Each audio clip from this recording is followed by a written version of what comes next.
cuties. If no one has told you already today, I want you to know that you are successful. For those of you that are new, welcome. I am Jem. And in today's reading, we are going to be discussing what your next significant relationship will be. I also wanted to say thank you guys so much for getting me to 100 subscribers. I truly am so grateful. That's literally amazing. So I try to make the video as long as possible to give as much readings as possible. I hope you guys enjoy. So in pick a card readings, there are many ways you can view them, and just view them how you like. You could either watch the whole video or watch what just catches your eye, as long as you take what resonates and leave the rest. Also know that every reader reads differently. I tend to read very candidly, so warning, there will be deep messages.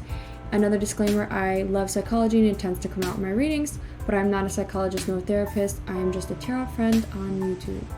Before we hop right into this video, I wanted to let you guys know the different ways you could help out my channel. One is just by watching this video, giving it a like, consider subscribing. Another is you could check out my DEPOP. And I got an Amazon wish list and a Cashapp as well in the description. Know that all donations to me are extremely appreciated but not expected. I thank you for taking the time out of your day to watch this video. So now let's cleanse our minds and take a deep breath.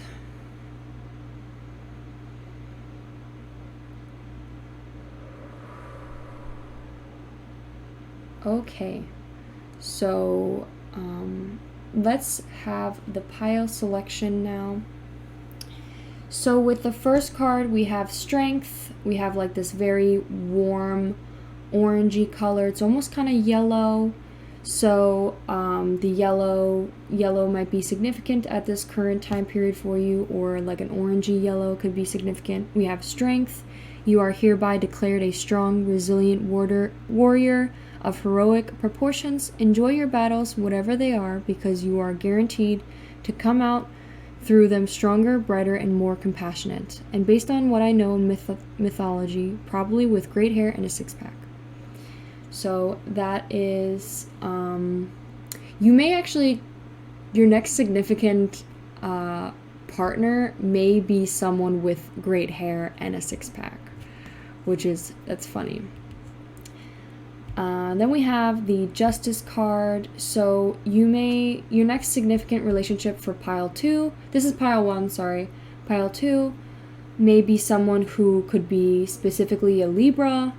They also may be very balanced, may like to be a moderator, maybe they like to not get in the middle of things. They also could be someone who likes to see both sides and likes to find balance or justice, more of like finding what's right, very lawful. They could be some sort of law, influenced with law, could be a police officer or like a lawyer or something like that. They like to defend people and show the opposite sides a lot. We also have Success. We have the Orange card. It's more of like a reddish, it's just orange, straight up orange. This is just orange. So orange could bring a lot of energy, can also be connected to some sort of fast food. Your next significant relationship could possibly have some sort of fast food related. Maybe you guys eat a lot of fast food together. Also just having a very successful relationship and feeling happy. There's like a rainbow, there's a sun. You guys may need to find more energy in the relationship, or may have a lot of energy in the relationship. It's just like slowly coming. Also with the Orange card, I just get like energy, just has to do with energy. So if that resonates, pick pile 3. Then lastly, we have It's Time to Take Action, Aries, New Moon in Aries. So New Moon means new beginning, and the Aries, you could be in Aries. This person, your next relationship may be in Aries. It also says it's time to take action. So this card just specifically could be a message saying it may be time to take action in going after or pursuing the person. They may want to, or they may believe that it's time to take action as well. So there could definitely be a new beginning on its way for whoever picks pile 4. So if any of those resonate, pick whichever one you want. There are timestamps in the description. I also just wanted to mention just a little bit about me if you're ever interested. Kind of just wanted to like talk about it real quick. I actually have been, it's been quite difficult to fall asleep lately. I don't know, tonight, it's actually like 1:30 in the morning. I can't really sleep for some reason. I don't know if it's, I just have like a lot of energy, or a lot of, I've actually been having like really weird dreams too, like nightmares, and I like looked it up and it was talking about having repressed anger, or like repressed, like just, yeah, most likely anger. And yeah, I don't know, so I just felt called to do this reading today, and it's kind of interesting because I feel like I have a lot of energy right now, especially at the time, and we're doing, we're using orange, which talks about energy. So yeah, I don't know if maybe that has something to do with you guys, if that's correlates in some way. But yeah, it's been quite difficult to fall asleep lately, and I kind of wanted to do a reading to just maybe help me fall asleep, or yeah, I don't know. It's very strange. It's been difficult. So yeah, enough about me, and let's get into your reading, starting with pile 1. So let's take these off here. I'm thinking we can, I'm trying to think of what deck to use. So we need the success card. Not the success card, the strength card. It's going to be the top.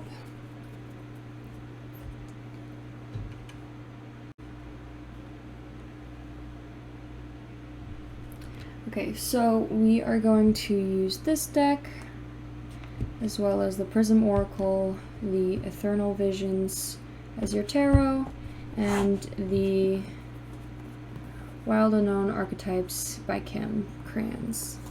Alright, first I'm thinking we can start off with this side, will represent you.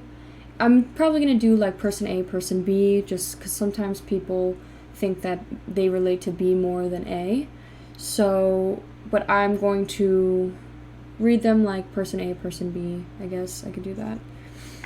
Alright, let's start off with our tarot. I feel like I always like to start off with tarot. Alright, I haven't used this deck in a while. I've been obsessed with the White Newman. I think that's my favorite deck, honestly. It's just like so beautiful.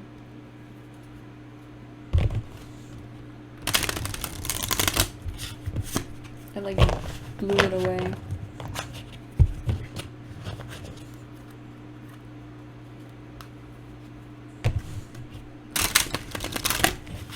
Oh my god. Okay. So, this side is going to represent the first person.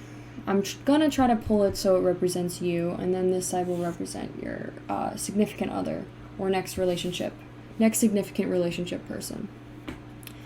So, we're gonna pull a card that first represents,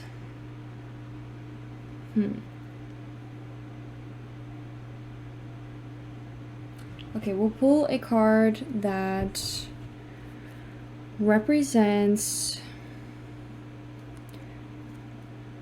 your highest self. Hold on. A card that represents your highest self within this connection. So like, who will your highest self become? Like your light aspects of yourself. Who will that change into when you're with this person, or what will be at play with this person? Like, will it help it, or will you help grow towards it with this person, or just what are the light aspects that are in correspond to this person. 1, 2, 3. The Hermit. You definitely could be a Virgo, or your significant other may be a Virgo. Okay. And introspection. Could definitely, I'm getting introspection, looking within, turning away from everyone else and meditating within yourself.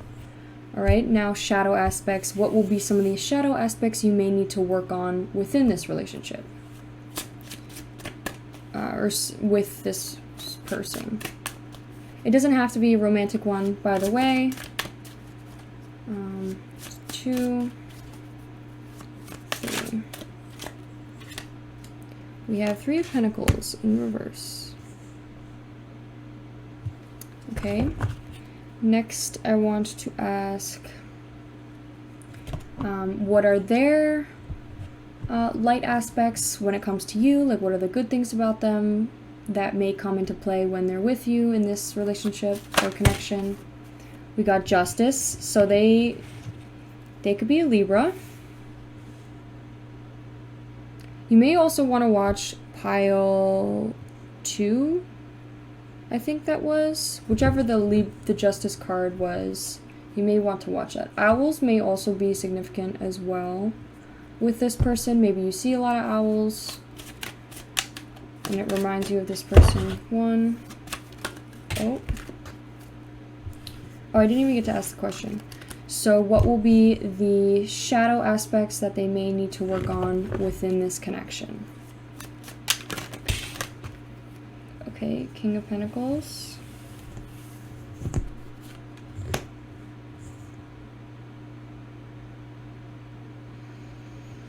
All right. So let's put that aside. Now I want to open up this deck.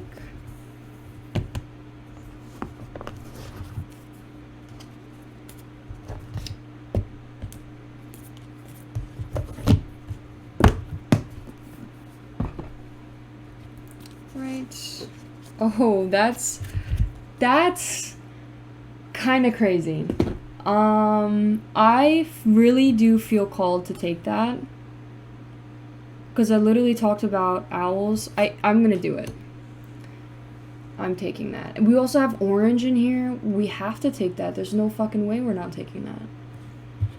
Okay. Now one card for person A or you. I didn't even get to shuffle.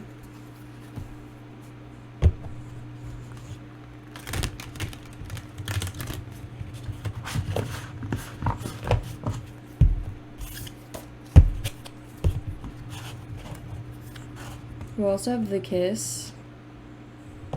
Interesting. I also feel the Berdrow also keeps coming out, so we may see one of those again.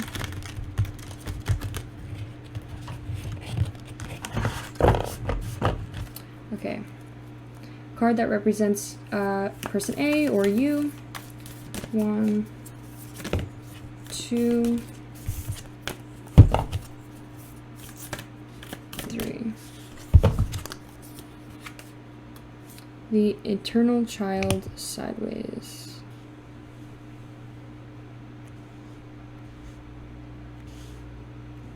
Okay. Now I want to possibly pull 2 of these cards. The Prism Oracle. I love the Prism Oracle so much. Color means so much. Literally means so much. Let's shuffle.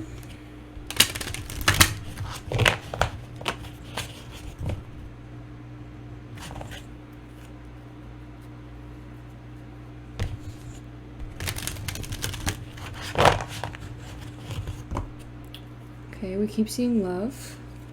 Let's pull one card to help us understand what is trying to be said here. 1, to...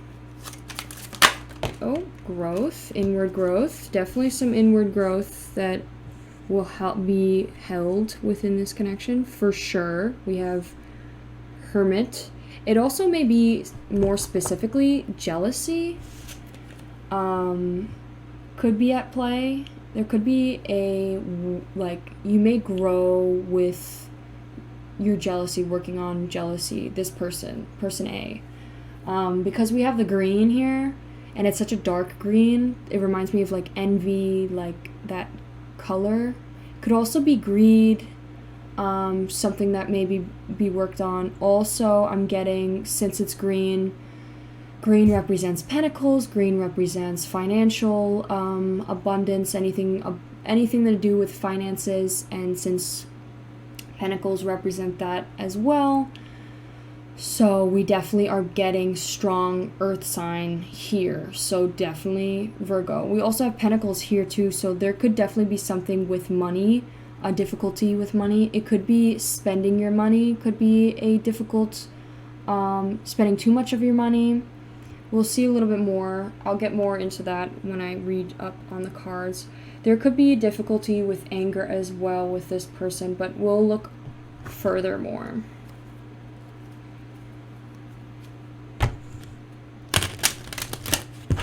Oh, I don't know why I shuffled, but I did. Oh, love came out. There could be inward love, working on loving themselves. Okay. Maybe we could pull one card in the center. I feel called to do another circle one. The womb may be significant. I feel called to ask what will be I will ask later on further questions too, like how this person will be, what they may look like, things like that. I want to get more descriptive on who this person, how they'll love you, different things like that.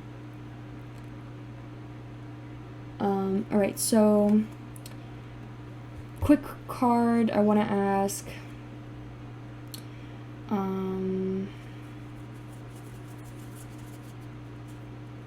What will the connection be like? Like, what will you guys be represented together? Like, what will the energy be of you once you guys become together, or once the pieces fit or are interlocking? Like, how will that be? Like, what energy will that bring? If that makes any sense. 1, 2, oh. 3. We got the storm in reverse. Okay. So first I'm going to start off with, there could be some sort of frustration as well. We'll get into the reading first though. First we're going to talk about person A.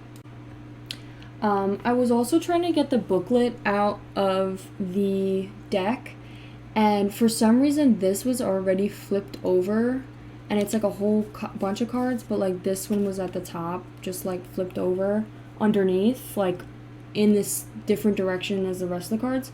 And we have strength here too, and it's just strength, like there could be strong Leo energy, obviously. There's definitely some Leo here. So, Leo may be significant as well. The lion. Okay.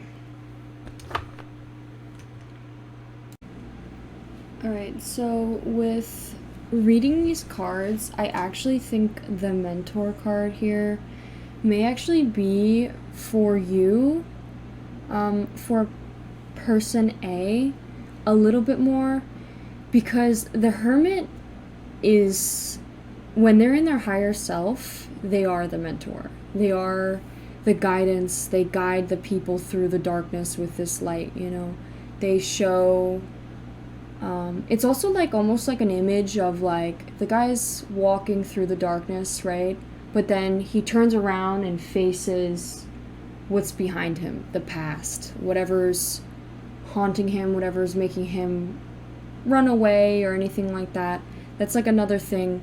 Someone who does a lot of introspection, looks within, a lot of meditation. Also, let's talk about more specifically, let's jump into the growth card, right? Let's talk about the growth card. So with the color green, the green says it's a color of relaxation, bountiful and even love. As the color correlates with the heart energy chakra, it can represent love. Wait a second. Yeah, the heart chakra. It can represent love, and on the flip side of that, it may represent jealousy. In the color magic, green is often used as a supportive color for enhancing feelings of calm and restoration. It also can literally be easy on the eyes, as it's the easiest color for us to see on the visible spectrum. Green is also tied to nature and growth. After all, what makes plants green, chlorophyll, is also what allows them to convert energy from the sun into new life. So definitely pushing through, growth. And then more specifically with the growth card, this card speaks of a transformational qualities of nature, its ability to softly grow and change throughout time. We are constantly growing, shifting throughout our lives. True growth means that you're moving forward towards your ultimate truth and the highest version of yourself. Sometimes growth can be painful and you need to prune to make way for new blossom, but remember that this is a part of the process and you're making way towards your own sacred truth. So, with that being said, I have another couple messages. So there definitely could be a difficulty with jealousy, some sort of jealousy. Maybe your connection wasn't brought into in the first place, maybe from the first moment you met each other because of jealousy. Maybe there was someone else in the picture, or there was something else going on, but then things didn't work out and then it brings you guys together. Also, I think more specifically with you, the green could also represent, like I said, a difficulty with finances. You may be addicted or act very childish with your finances. Maybe you've been overspending. Maybe you've been buying a lot of things. Maybe you're like a shopaholic. Maybe you've been buying a lot of clothes. Maybe spending a lot of money. Or maybe you're acting very tight on money and not really spending a dime. And maybe that may be a difficulty or something that you may need to change or work on. I just thought of maybe this person's love language is buying things, buying different things. They like to be spent. They like gifts. They like gift giving. That's their love language. And maybe you haven't, or maybe this person doesn't really do that much in the relationship because maybe that's not their love language. But some effort needs to be put in to reciprocate that love language. So starting to maybe spend more money on them, trying to buy them nice things or different things like that. Obviously it's up to you to find balance, but those could be some messages. We also have addiction, for sure. There's some sort of addiction going on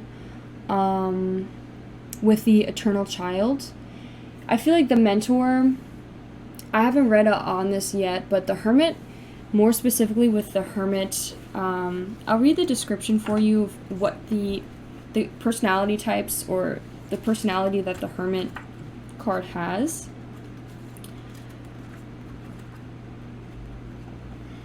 Sorry, 1 second. Okay, so the hermit personality type. The hermit is a wise and patient spiritual guide or mentor. He is a trusted teacher and can offer you a spiritual help where you need it most. He teaches from a place of personal experience, as he has already traveled the path on which you walk, and can now share with you what he has learned along the way. This personality type is like very introverted and detail oriented, highly analytical, and a perfectionist. He likes to stay out of the limelight, instead prefers to watch from the sidelines. He spends most of his time in meditation, contemplation, and studying, pursuing a deeper spiritual knowledge. So, just that in itself, if this isn't you, if this is your significant other or partner, or just your next significant relationship, this person could definitely be very introverted or detail-oriented, very highly analytical, maybe thinks a lot with their mind, and a perfectionist. They may be constantly trying to be perfect, and it may eat at them and that may be what brings jealousy, because they realize they always are judging other people because they don't see that other people aren't perfect as well. And they could be jealous with that, and that could be a thing. Also, addiction. There's definitely some sort of addiction going on. It could be addiction towards being very introverted, maybe spending too much time alone. There's definitely some sort of imbalance going on here. The Hermit is known for someone to do a lot of introspection and teach others. So this person could definitely be someone who teaches others, or just gives a lot of advice, or likes to preach, or say and teach lessons, or like just talk stories that always has like a greater meaning or like lesson to it. They love to help others through their difficult times, or just spread knowledge that they already have learned in their life, to like help guide others. So that's their higher self. That's who the light aspects of them. The shadow aspects of them could definitely be the key words that we have specifically in this tarot deck is competition, disharmony, interference, and stagnant. So you definitely could be, some of the difficulties that you may have, that you may face in this connection, is being very competitive with your partner. Maybe you're trying to be better than them, or show just like, or it could also be like arguing, it could be like during disagreements. Maybe you guys disagree on things, but you're like, no, I'm right.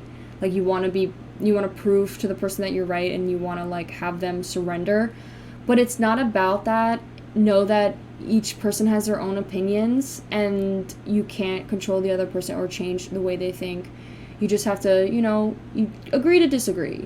It's fine to disagree once in a while. You don't always have to fight to be right, and it's not a competition. A relationship is not a competition. If you're fighting each other, how are you gonna... That only brings insecurity into the relationship. That doesn't bring unconditional love. It's only going to bring heartache and insecurity. You guys have to, compromise, work together. It's not about battles. It's not about the battles. It's about working together, not against each other. Okay, so that could definitely be something. Disharmony, there's definitely could be, disharmony. I saw disharmony twice, so definitely disharmony may be significant. But disharmony, I'm thinking maybe like...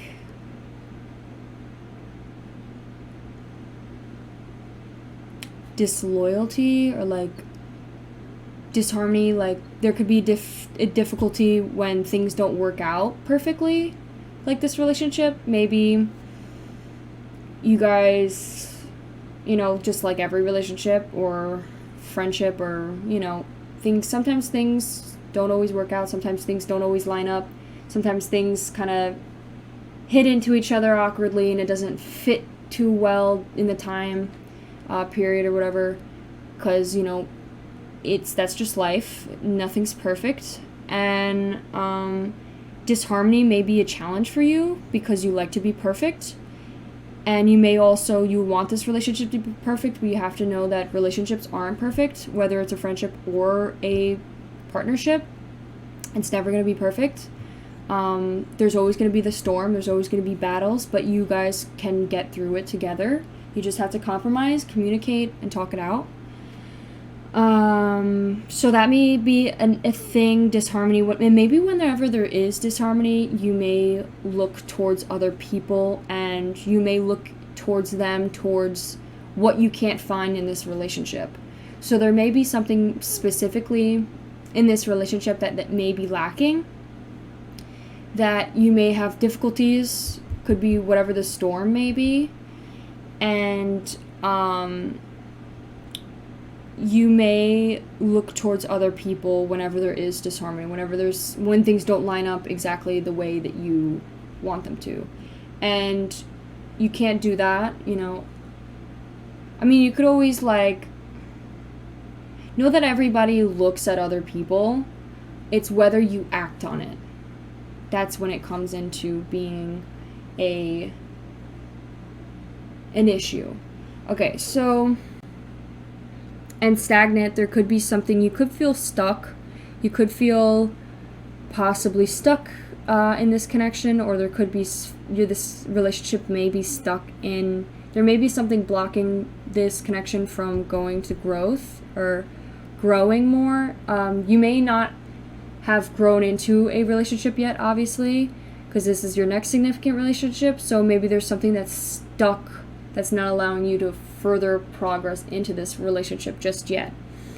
Another difficult thing that you may be facing is you may be being too withholding. You may be introspecting, being very introverted to the point where you're too isolated.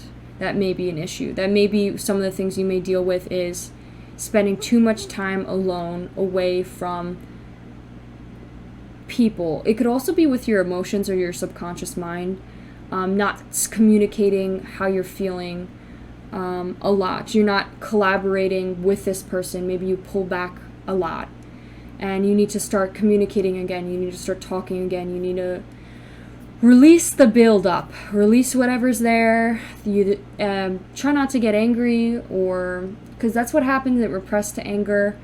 Don't let that happen. Try to let it out and let it breathe so you could find peace again. That may be a thing. With the eternal child, this may be a little bit more specifically towards you. I think, like I said, I think these both may be for the hermit person. But the eternal child specifically talks, this is the child. This card represents the child, whether it be in a person that is older, it's still like eternally, they will forever be the child. It's like they're mentally still a child. They like to play around, they're very playful, they like to seek joy above all else at any cost, they're very radiant, very fearless. Kind of reminds me of the Fool card, maybe jump into things foolishly, or being impulsive. That may be a difficulty that they may have, or acting childish, maybe a little issue, but they still, the good aspects of them is that they like to have fun, they enjoy life, they, live life to the fullest. We also have, like, that's basically what it talks about. It also, let me read the description for you. I feel like this description is quite written well. They also have like a little egg here. I'll just show it on the page.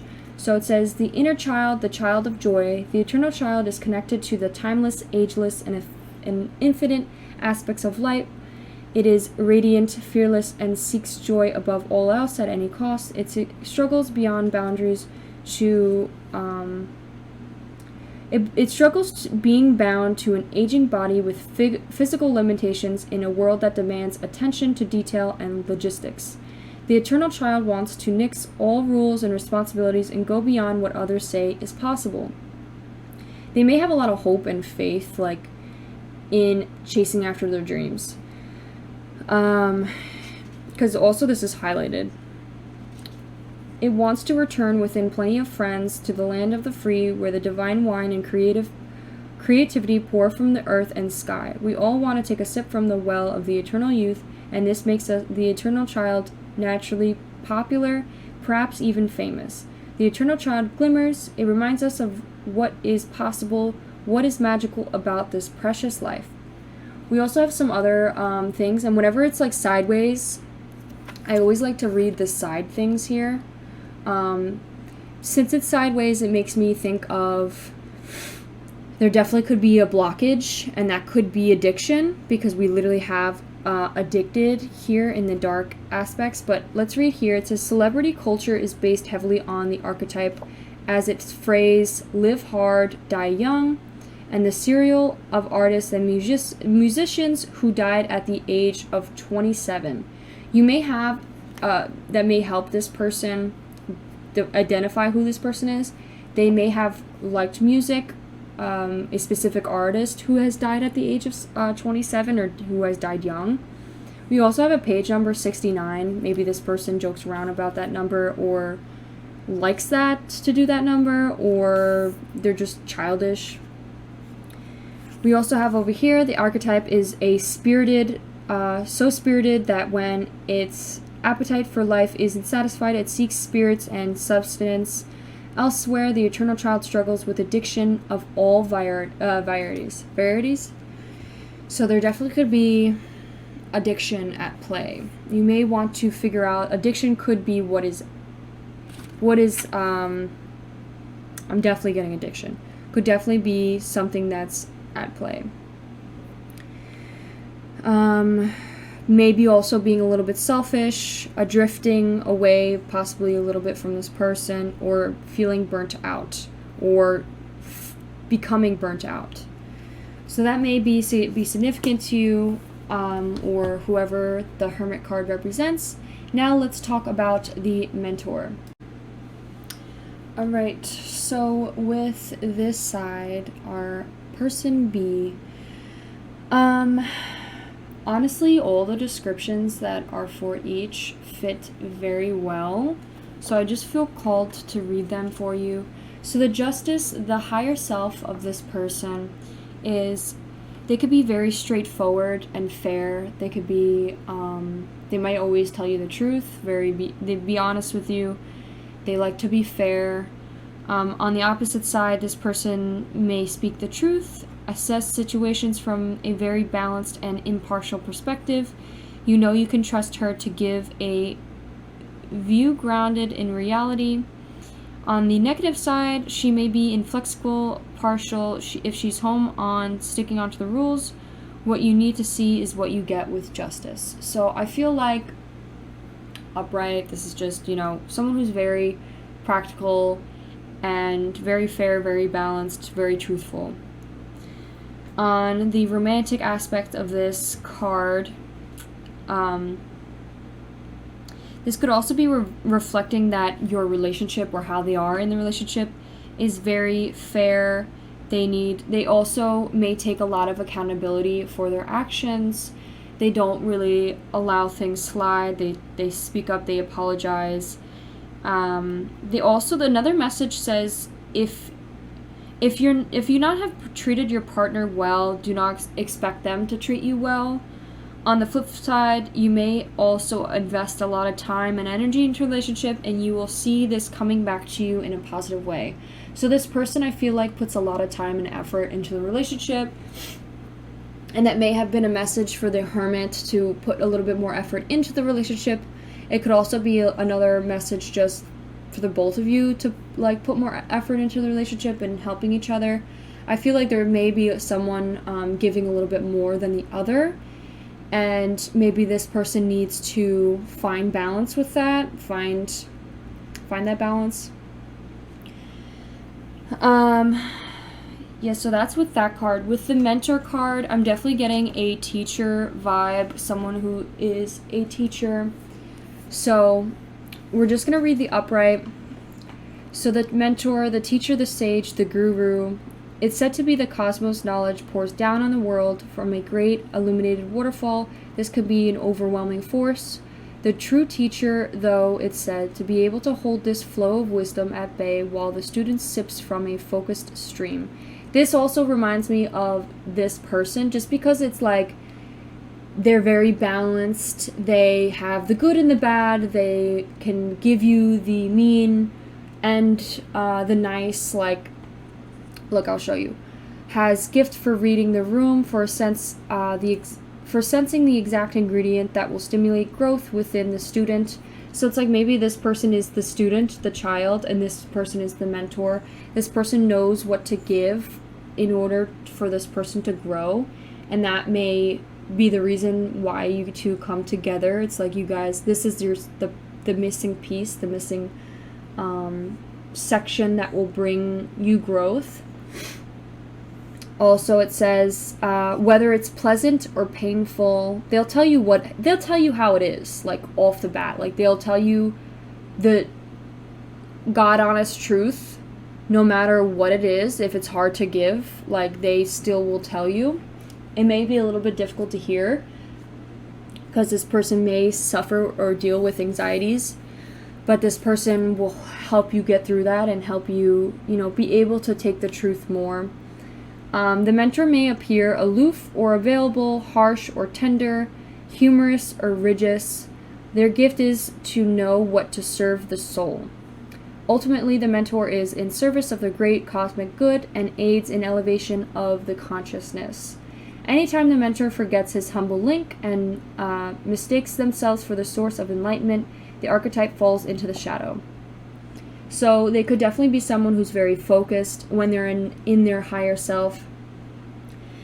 Very focused, very clear, very bright, and likes to remain a student, likes to always learn, likes to always push themselves to learn for the better. We could also read these. Although it's typically true the parents are our initial teachers, the child will eventually seek a mentor figure outside of home to assist their growth. Maybe that is your mentor. I just got of like maybe you see them as like a father figure or like mother figure or something that helps you. I just thought of that. Also, I just thought of maybe also you've stopped looking towards your parents, whichever they represent, for guidance. You kind of just go to them now for guidance. That may be significant. Okay. Keep in mind how easy it is to project power onto another. The expression feet of clay and cult of personality exist for a reason. So that may be significant. All right. Now on to the King of Pentacles we have here. That's why I thought of father figure, because the King of Pentacles represents a father figure. So no, it literally says specifically nobody's as strong as this person. This person could be very strong, literally, like physically. They may also become strong. I feel like they may be mentally strong in this relationship, and they may struggle with that, like physically or mentally being strong and having strength. But once you guys come together, and in the future, the long-term result of this will be that they become strong, and they may actually physically like receive great hair and a six-pack. Like you may help them push to have a better lifestyle, which is pretty funny to think. So, also another thing too, I didn't even realize also, every time I use this Eternal Visions card deck, this is made by someone named Matt Hughes, and every single card has his name on it. So this person you may be dealing with may be a Matt. Like their name may be Matt. That's like just a side note. Alright, so with their personality type, it says specifically, literally says nobody's stronger than them. So definitely some strength is going to come. He is true to his words, and he is reliable, patient, dependable, and committed. Whatever he says he will do, he will achieve, often with outstanding results. The King of Pentacles, yes, seriously, without outstanding results. They are dedicated, and it just comes to them with ease. Like, I feel like they are just, like, they're so, like, smart. They just know how to do things right off the bat. The King of Pentacles is also a true blue business person. and is the master of the material world. He has significant amounts of experience and knowledge and is therefore able to use the money, wealth, and power to create security and peace of mind, rather than getting carried away with selfish goals. He often represents a father figure or a committed partner or devoted friend.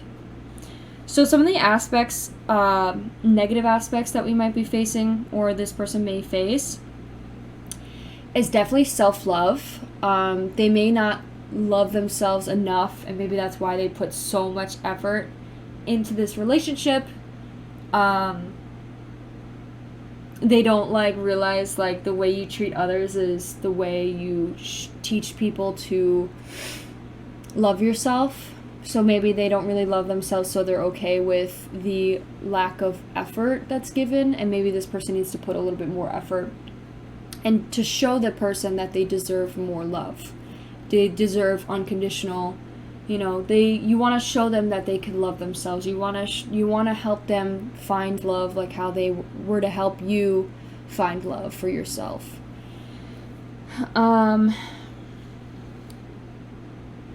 So in a relationship, this person is very committed and a long-term, very great at long-term relationships. He will prove that to be very loyal, dedicated partner, is a good provider, an excellent husband/father, so long as his authority is not disputed. He likes to have authority. While basically good-natured, he wants to be the king of the castle and expects to be treated as such. If this person is single at the time, you may also soon meet this person. He may be older than you, will want to assume a position of authority and control in the relationship. Know that there shouldn't be a whole control from one person. There needs to be a balance. So don't allow this person to take too much control. There should be a fair give and take. Also, he may be quite traditional in his approach and may want you to commit to the relationship even if it's in the early stages. If you are in an established relationship, the King of Pentacles can indicate that you are on a relationship that will become more committed, more focused on the long term. Marriage or desire to start a family may be in the cards. As a husband or long-term partner, the King of Pentacles is likely to have high expectations of you and the family members, and to have high expectations of you and family members, and may also have trouble relating to his children if they do not think or act like he does. He may have sometimes be quite stern or rigid in how he approaches the relationship and likes to make sure that everything is steady and predictable. Things may get a little bit boring with this person as well, because things are so stable and perfect that sometimes it may get boring. So that could be something that this person may struggle with as well. Definitely finding love for themselves could definitely be something, and I think you may bring that to them. You may help them with that. Also, maybe they need to find more compassion, more love, just in general, being more compassionate and more sincere to others. Maybe they're very logical, that they don't really allow their emotions to get into things, and you may show that other side of that, the story, the other perspectives, the other side of that. All right, so now together. So with the Strength card here and the Storm in reverse,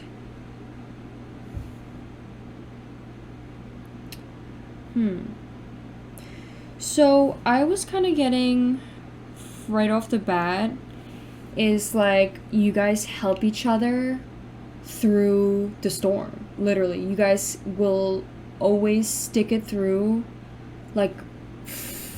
till the very end. You guys are able to work things out, communicate, talk to one another, and compromise. Even when things get hard, it's you guys stick it through, and this person's always going to be there for you. They don't abandon you. And neither is this person. It's like you guys are willing to work it out no matter the difficulties, working through the storm, having strength through the storm. You guys are able to face the storm, stick it through the storm. Like, even at this hardest moments of life, you guys are willing to work it out and stick together.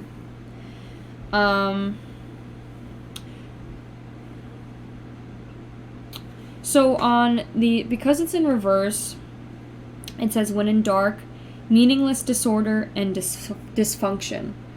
There could be a lack of order currently, especially since this is more of like the row of like difficulties. There may be, currently at this time period, there may be a meaningless disorder or dysfunction. There could be like a lack of something that may be causing turmoil currently that may be needed to be faced in order to come together. And it could be maybe lack of obedience. Maybe this person is, falling into addiction, or maybe this person's falling into addiction, doesn't love themselves quite yet, or this person's, doing too much for the wrong things. Maybe you haven't even really expressed your true feelings for this person.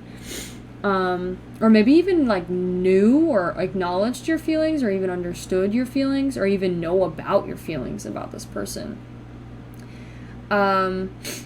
So the storm's making me feel like there's some sort of disorder, there's some sort of like randomness, impulsiveness, addiction, like just there's no schedule, there's no rigid like layout of how you do things. It's kind of just all fumbled together. That could be a difficulty that maybe both of you guys are facing, and maybe you need to stick more to a schedule to find more harmony again. The lack of harmony or schedule or organization or order could be bringing this person down. They could be facing a lack of love for themselves because it could be difficult for them. They may be falling into, bad behavior or just bad habit. This, especially with this person, it could be the same as well. Bad habit, addiction, being too introverted. And, I'm sorry, I'm having difficulties breathing right now. That may be something you need to work on right now. But overall, I think you guys will always make it through the storm. Okay, I kind of want to ask, I wanted to pull some more tarot cards, but honestly,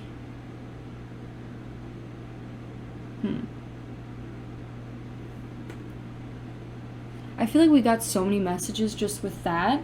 I think we should pull some message cards and then some charms, and I think that'll be the end of your reading.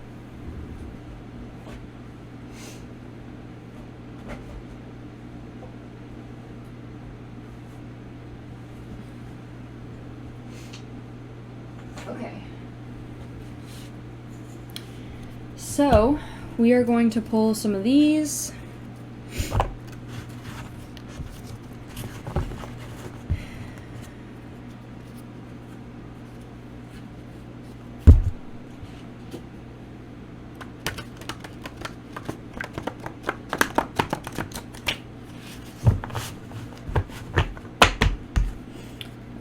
Let's pull a message card just over when it's going to land over here, something that this person may want to say to this person, and if it lands over here, something they may want to share, and if it's in the middle, something you guys may both feel or want to say. 1, 2, 3.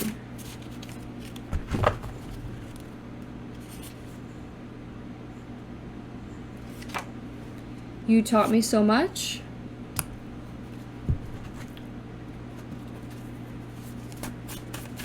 1, 2, 3, focus on self-care. Maybe you've been neglecting yourself a lot, and maybe that's something you need to work on right now. Maybe you've been focusing too much on wealth rather than taking care of yourself. You're chasing that bag, and it says to stop caring for me right now. Maybe you need to start putting your health first rather than so much of this business or work idea that you're doing.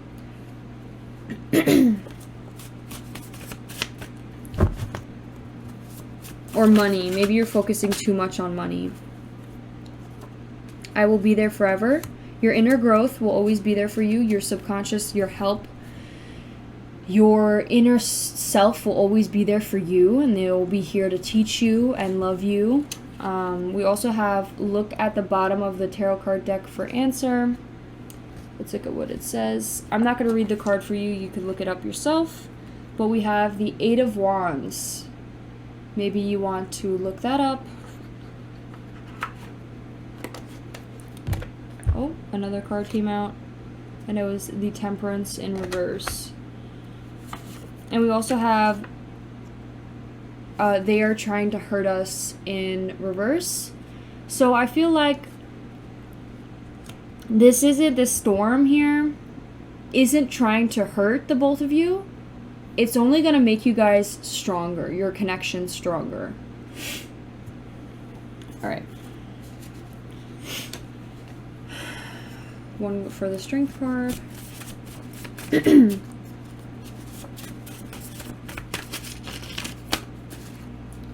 3. I feel alone, upright. You guys both may be struggling with feeling alone. We also had bad vibes. Oh, bad vibes in reverse. Good vibes, possibly. Someone could be having bad vibes or feeling bad vibes about this person. Oh, we also have another card flipped. Make the connections that are here right in front of you. We also have a bunch of cards. I could read all of them, honestly. I need others' help. I'm addicted.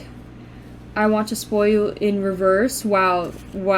That, if those cards don't fucking go, I want to spoil you in the reverse. Maybe this person wants to spoil you all the time, or maybe they want to pull back on how much money they spend on you. This person may be feeling like they want to spoil you internally, but they may not be able to afford that, and maybe that's why they're chasing the bag. I'm addicted. Someone could definitely be addicted to something, whether it be money, or there's definitely addiction at play. Being unhealthy, not taking care of your health, not caring for yourself. Could be like food, could be drugs or something. I need others' help. Maybe you guys need to help each other through this addiction.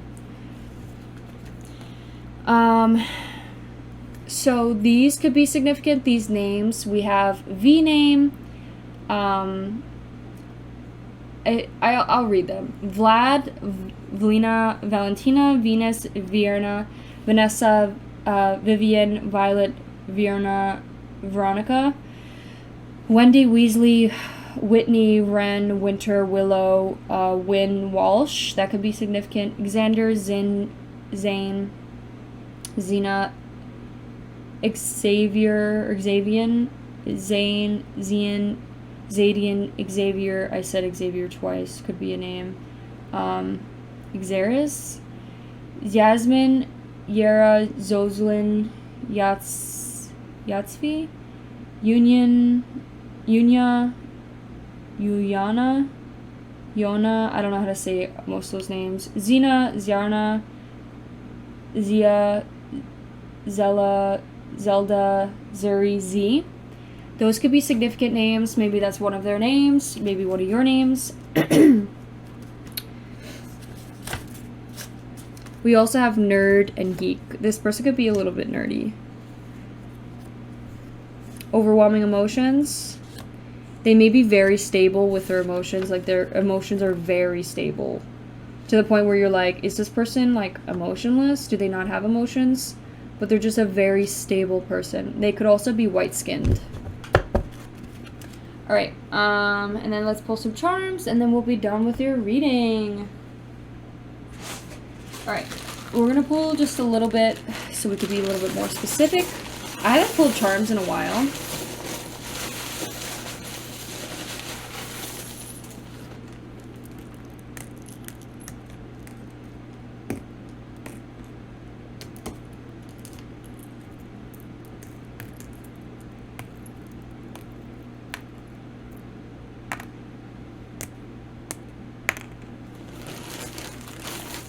All right. I'm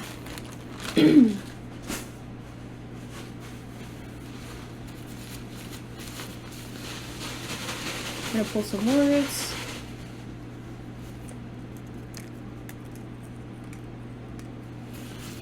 All right. So we have a Capricorn here.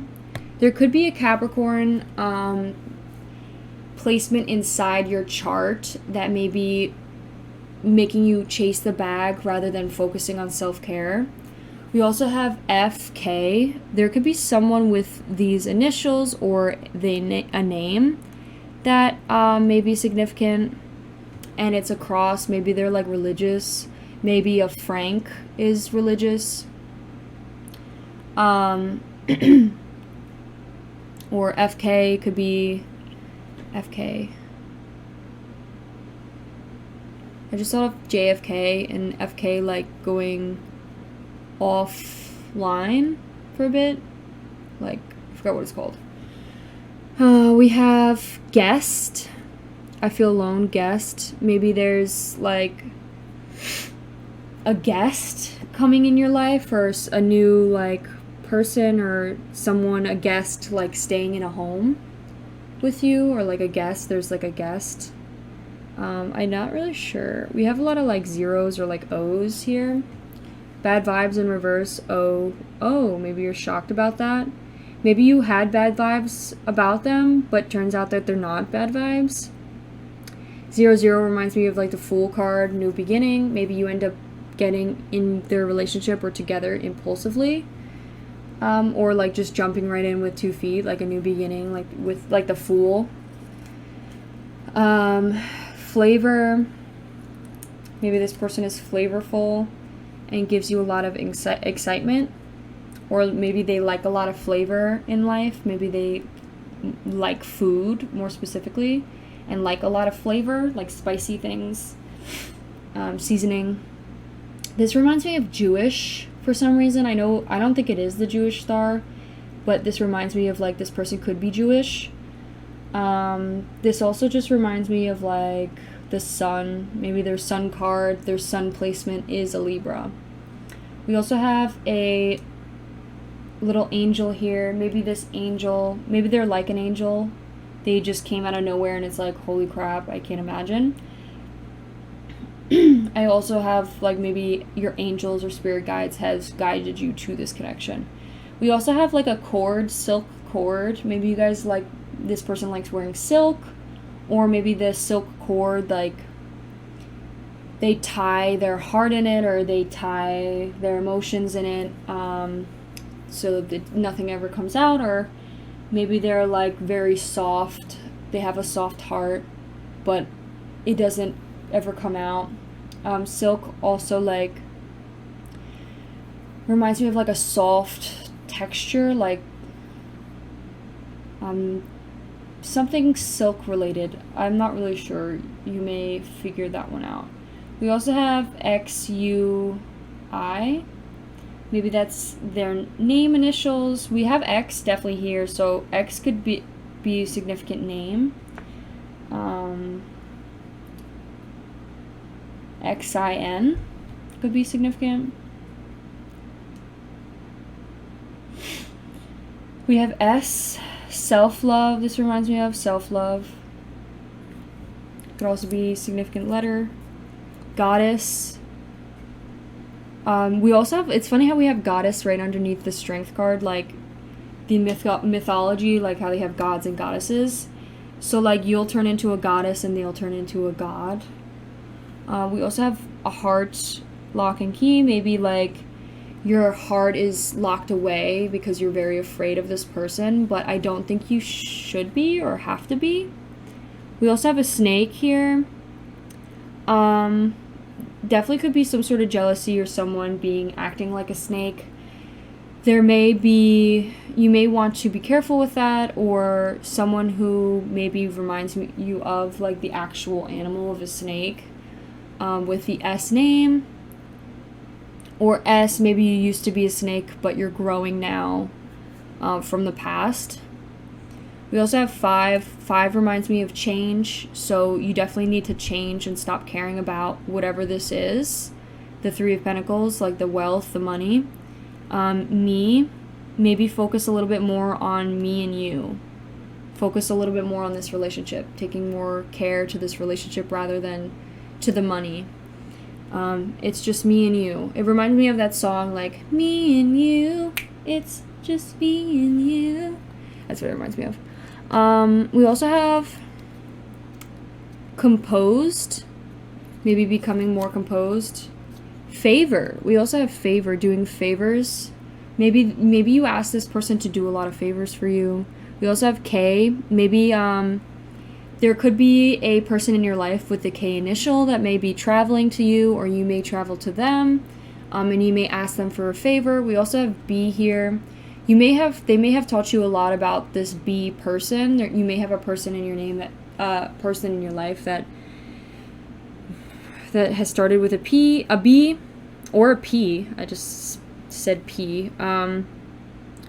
We also have book. I just thought of like open book. Maybe you become like an open book, or maybe you're very composed, like you're like a closed book. You don't really talk much. Maybe you need to open that up a little bit more. Okay, pile 1, thank you so much for sticking to the very end. I hope you found some messages that have resonated with you. Thank you so much. If you like this video, please give it a like and possibly consider subscribing. I would really appreciate it. Alright, I'll see you in one of my next readings. Bye! Hello, my beautiful pile 2s. If you chose the Justice card with the White Newman Tarot deck, this will be your reading about when and who will be your next significant relationship. Okay, so let's take this card out.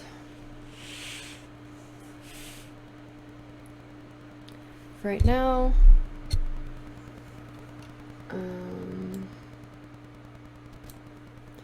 let's now,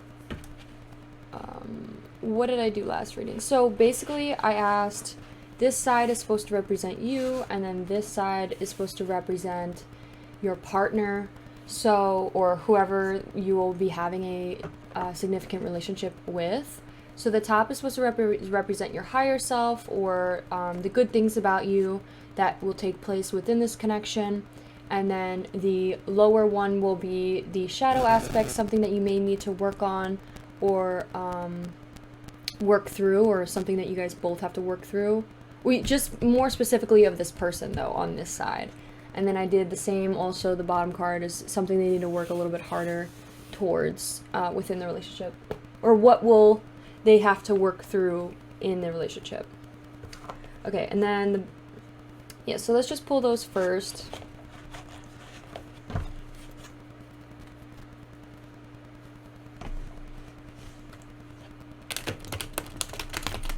That came out in like chunks.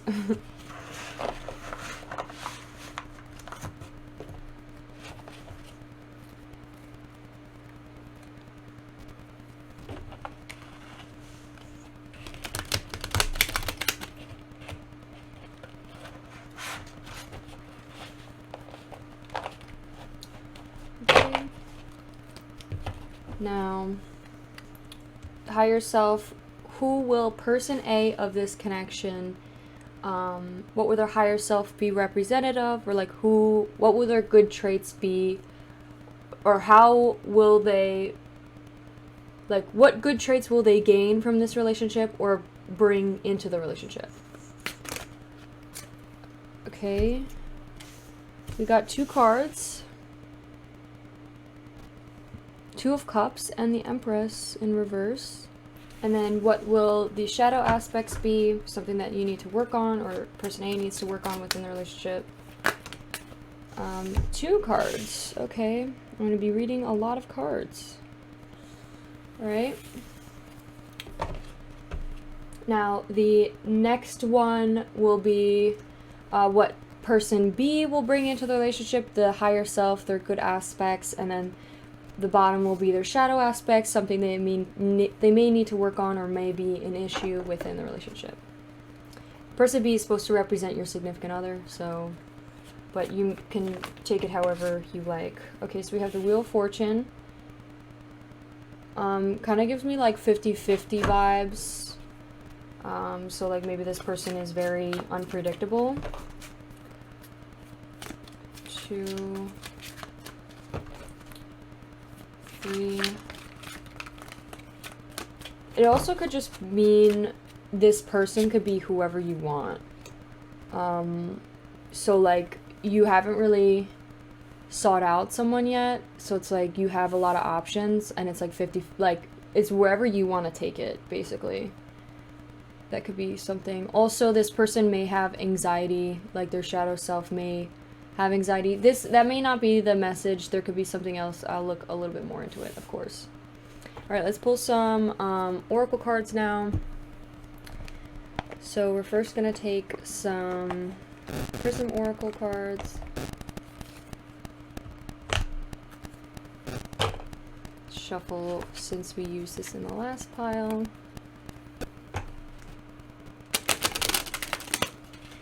Oh.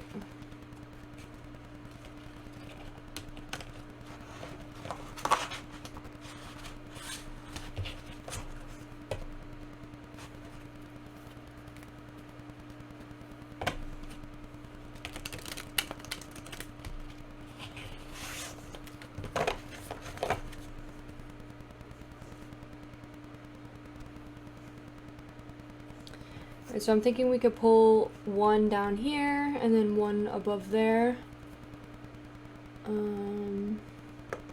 Yeah. Space. I said up here first, right? And I feel like the black like connects, so I definitely want to, I feel called to put that there. Okay, we could pull another one. Maybe let's pull one over here on this side.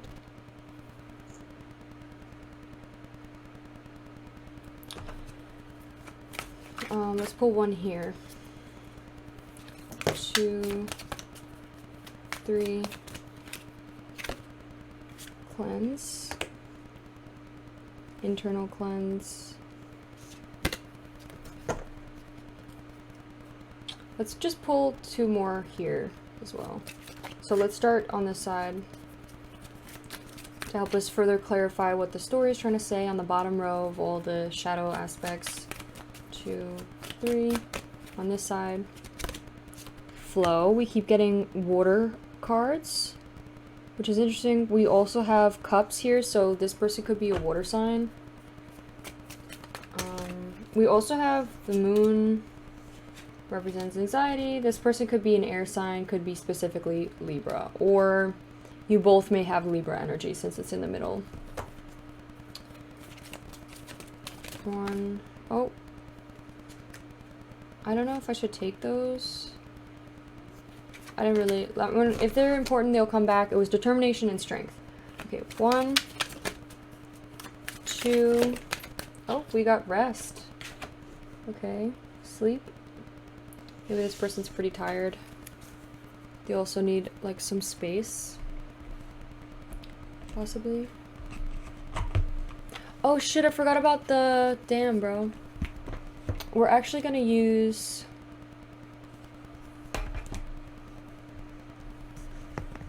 Let's use this deck.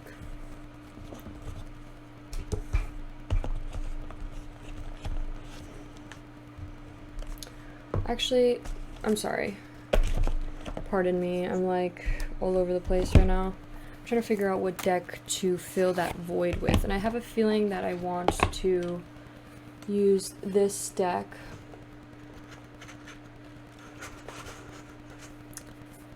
Nature may be the card that comes out.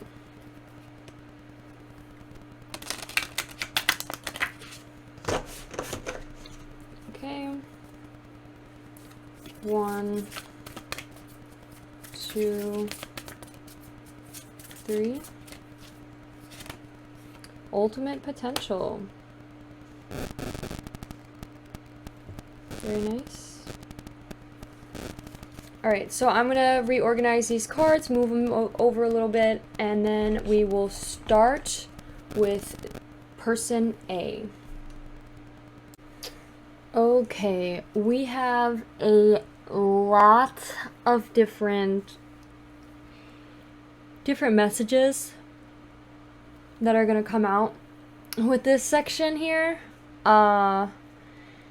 There is definitely a lot. So we have the Two of Cups, which represents emotions, or it could also just represent the water signs, so Scorpio, Cancer, Pisces. There could definitely be a lot of that. We also have the Empress, which I believe... What is the Empress? I think the Empress represents Venus, the planet. So you may have... Hold on. Yes, I was right. Venus. Okay, so you may have a water sign in Venus that may be significant. You may also have Aquarius in your Venus placement. You may want, whoever this is, person A, may have that. That may be what's at play right now, or being affected right now. So that could be something to pay attention to or look up if you're interested. We also have the Six of Cups here, which also could represent emotions. And then the stars is Aquarius, like I said. And then we have cleanse and flow. So, my lovely pile 2. We have, with the Two of Cups and the Empress. The Two of Cups in itself, the booklet that comes with this specific tarot deck, talks about basically getting together with someone, right? Finding a connection and almost like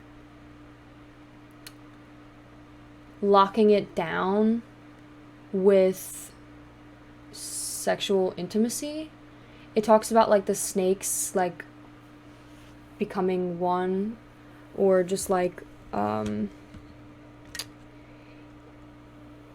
it also talked about, I guess the snakes are supposed to represent like the sexual tension or something. There could definitely be sexual tension within the two of you, like a lot of it for sure.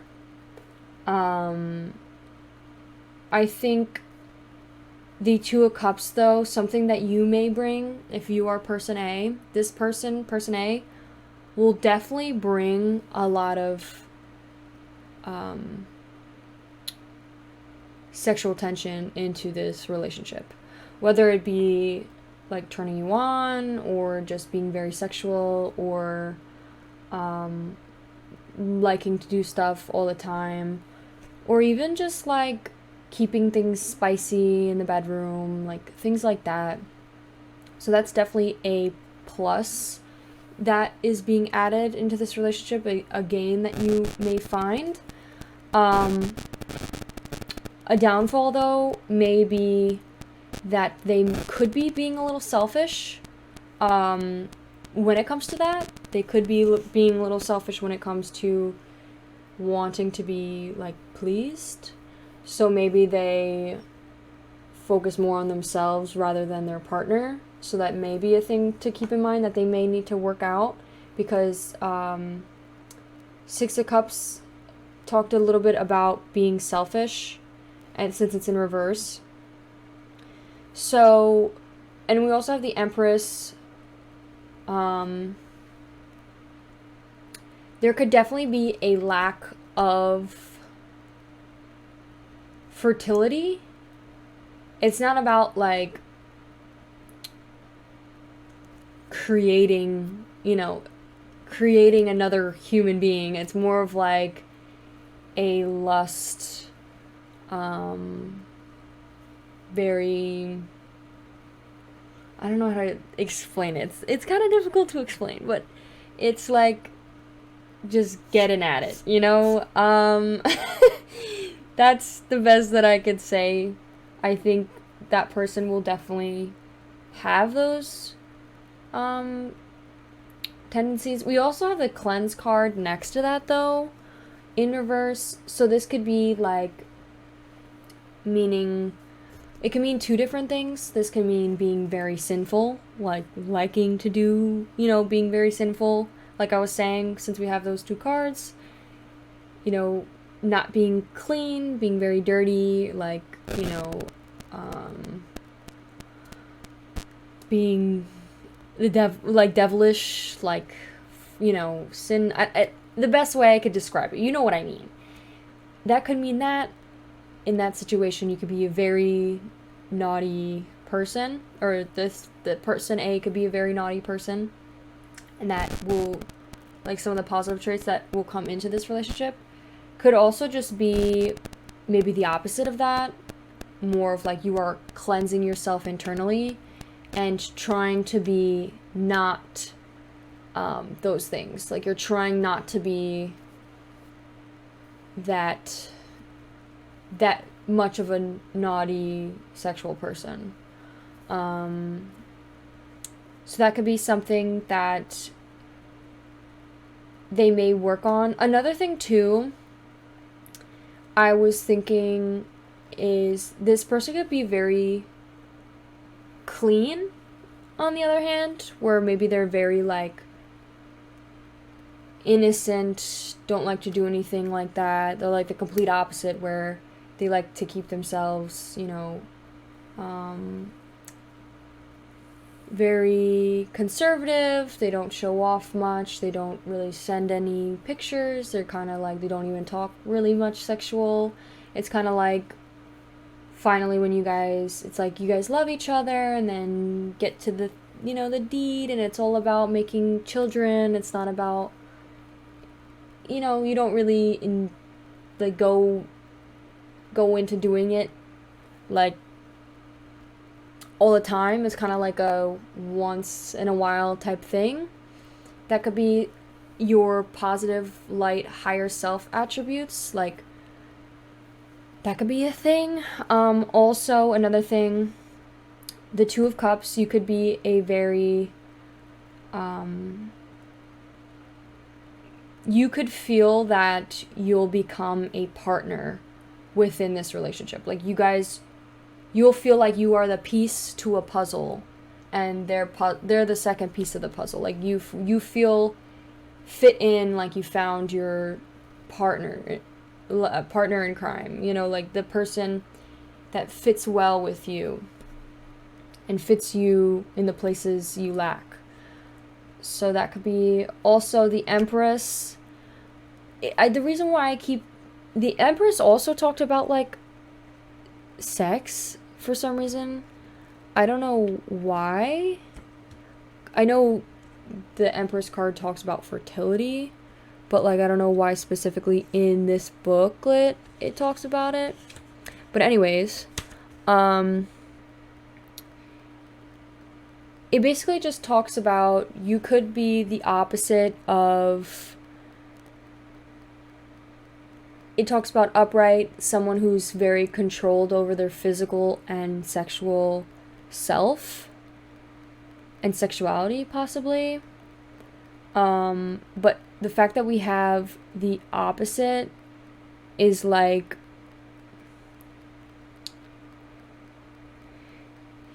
it's like maybe you're a little bit too sexual, or that could be one case, or maybe you're not at all,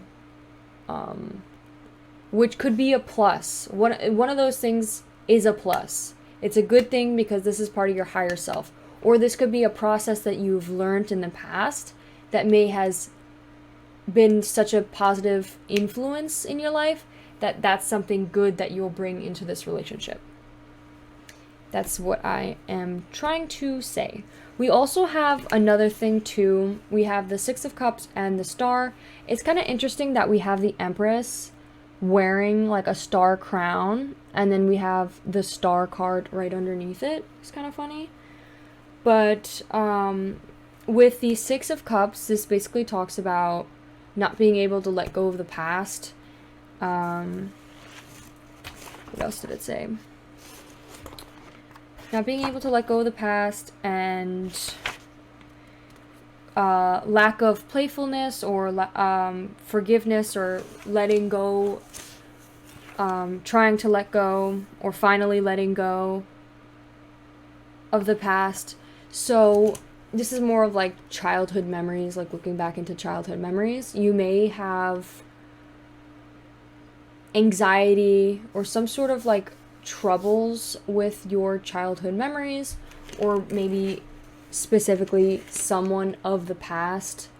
For example, like an ex, the ex could be somewhat in the picture currently, and that could be a difficult thing that this person needs to work out, or ends up working out through this relationship.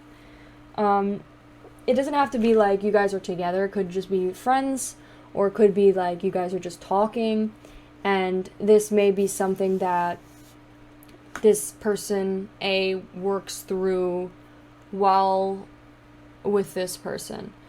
So they could be like, living in the past, still focusing on everything in the past. They're not letting go of the past. Maybe they're still hurt by what has happened in the past. Maybe they are not they're not forgiving, or maybe it's very difficult for them to just forgive and forget. They also could be suffering or dealing with a lack of playfulness. Maybe this person is very stern and strict and kind of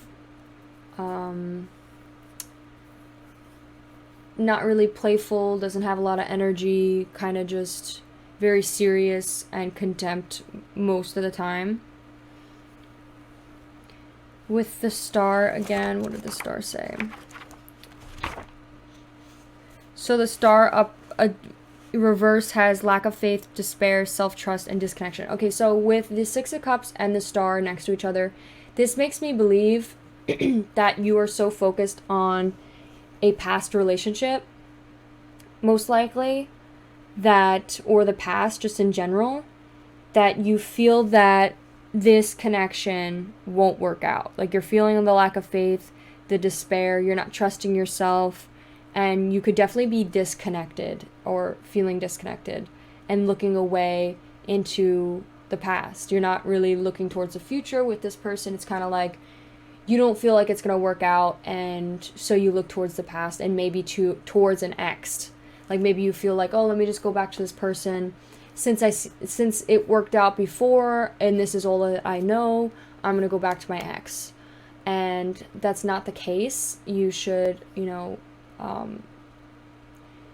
go after someone that, things didn't work out. There's a reason to why things didn't work out.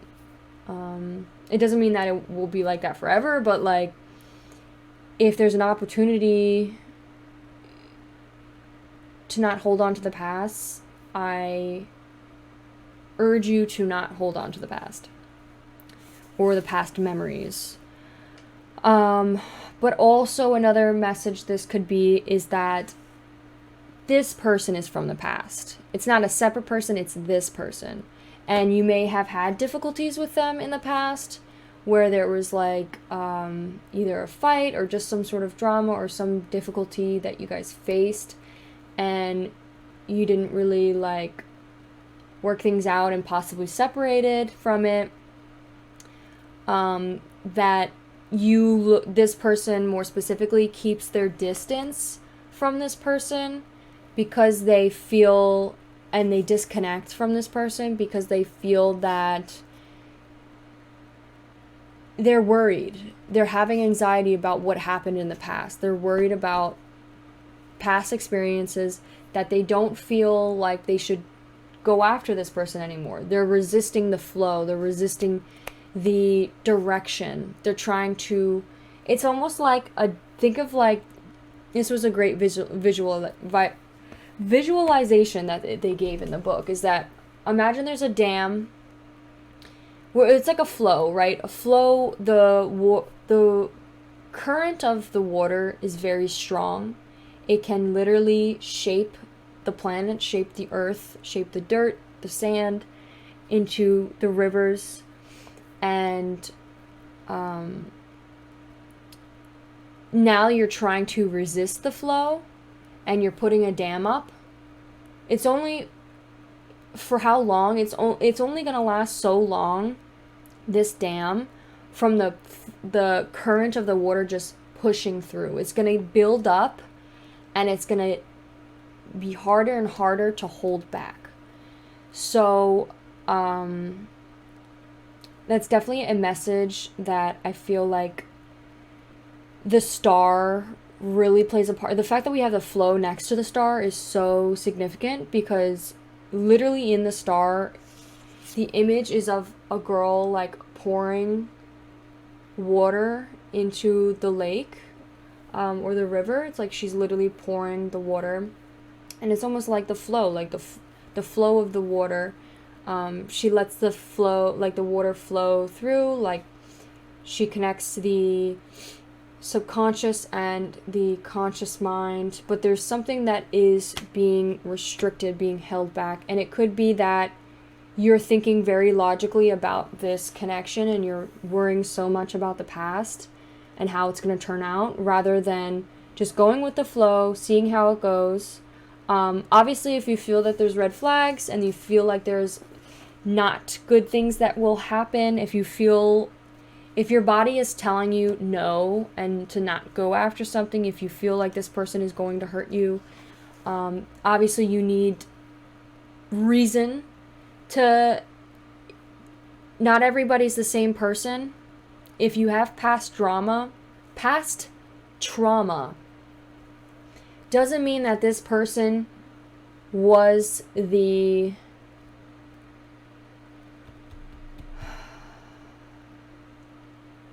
what is it called? The abuser. Doesn't mean that it was them that did it. And it doesn't mean that they will do it in the future too. You have to notice the red flags yourself, trust your gut. Don't just think logically. Literally look and observe. Do you feel that this person is this past person that may have hurt you? If there are similarities, if there are warning signs, and you see that there's something up, then it's understandable. But if you feel that this person is ready to treat you a certain way and treat you good, but you are resisting because you are afraid, then maybe you should let this flow continue and just go with the flow. You don't have to quickly say yes to anything. You don't have to jump right into anything. Don't be impulsive. Take your time. Just go with the flow. See how it goes. You know, you don't have to jump right into anything just yet. You could just talk and that's it. Nothing needs to be said right now. There's no decision that has to be made right now at this moment. So just take your time and go with the flow. So another thing too with the what was the card? It was the Empress or the Two of Cups. Oh, I want to say more specifically, just to help understand more of who this person is. So personality type, the Two of Cups is compassionate, cooperative, respectful, and caring. This person understands the healing powers of love and prizes her ties with others. She's likely to treat you with deep respect, seeing the divine being within you and help you reach even higher levels of potential. So that's the Two of Cups of the personality type, what this person is like. I just wanted to read that out to you. What else with the Empress? This could be someone who's very... another thing too that I got, being very selfish. This person could be being very selfish right now. They're not really considering how this other person is feeling or considering how anyone else feels. They're kind of just only considering themselves and how they're feeling, and they're only really caring about themselves or what's best for them, which is good. We have that. It's a good thing that you love yourself and you're putting yourself first and you're starting to not people please and respect yourself, and doing the things that are best for you. But also, it's not always about just you. Sometimes you need to have compromise and compromise things with others, especially with a partner. For example, giving this 50-50. Okay, cleanse. What was with the cleanse? That honestly reminds me of like a washing machine or dryer, like actual cleaning. I think that's all I have for person A. I talked a lot. I think we should move on to person B now. Okay, so I think this person could be going through a difficult time right now. Definitely a transformable time period. They're definitely transforming into a better person. It also could just be another message saying that they are constantly transforming for the better. Like, they're constantly changing, they're always growing, and they're like constantly shedding their old skin. And maybe this person, it's very difficult for them to do that, and this person, it's like the opposite. It's very easy for them to do that. So maybe it's like once you guys come together, it's like you guys help balance each other out. I'm definitely getting you guys are the opposite of each other, with possibly everything. You're like the light aspect, and they're like the dark, the black here. So definitely like a balancing act that is being formed. I think also once you guys come together, it will definitely be fairness. Maybe you guys will feel more prone or more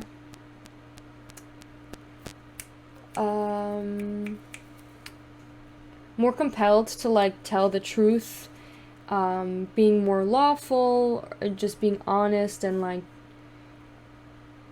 and taking accountability for your actions, also understanding cause and effect, and like your actions have consequences.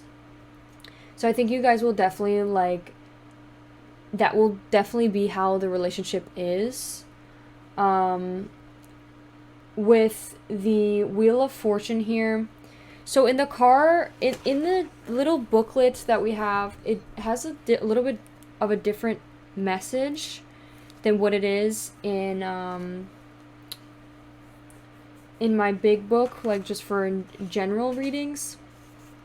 So with the Wheel of Fortune, it says karma, life cycles, and disoriented. So higher self, I think, version of this person, I think this person's quite spiritual and have a lot of good intuition. I think they trust their gut a lot. Maybe this person thinks a little bit more logically. This person has good karma. They possibly have a lot of good luck that comes their way, and they're used to life cycles. They're used to the life's ups and downs. They understand change, and they're okay with change. They're good with change. They also could be currently in a time of change that they may be facing right now, or they may have to face a time of change within this connection. And I think it might be happening right now, just because the cards, it's like these two people, it's like everyone here kind of is facing away from this person, and these two are facing away from them. So it's like you guys are like separated right now, possibly not talking right now. There could have been something that may have happened, but I think this person may be sad or depressed about it. There could be a possibility that they're very, very upset, and they may not have a reason. It kind of just comes in outbursts because maybe they suppressed it or try to act like, it doesn't hurt them, that maybe this didn't work out or something. But it may eat them up inside to the point that it makes them really sad, and the way to make them feel better is by sleeping a lot. They may sleep a lot or have been sleeping a lot in order to recover mentally about what may have went on. It could be jealousy as well. There may have been a sense of jealousy that may have happened. Maybe this person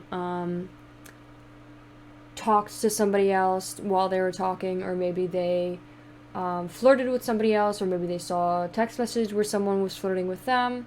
I don't see any Three of Swords or anything like that, so I don't think it was really cheating. I think maybe they just didn't have the opportunity to express their feelings because maybe they were, you know, they may have fear, or saw that the other two were already flirting, and they were like, oh, my chance is lost now, maybe.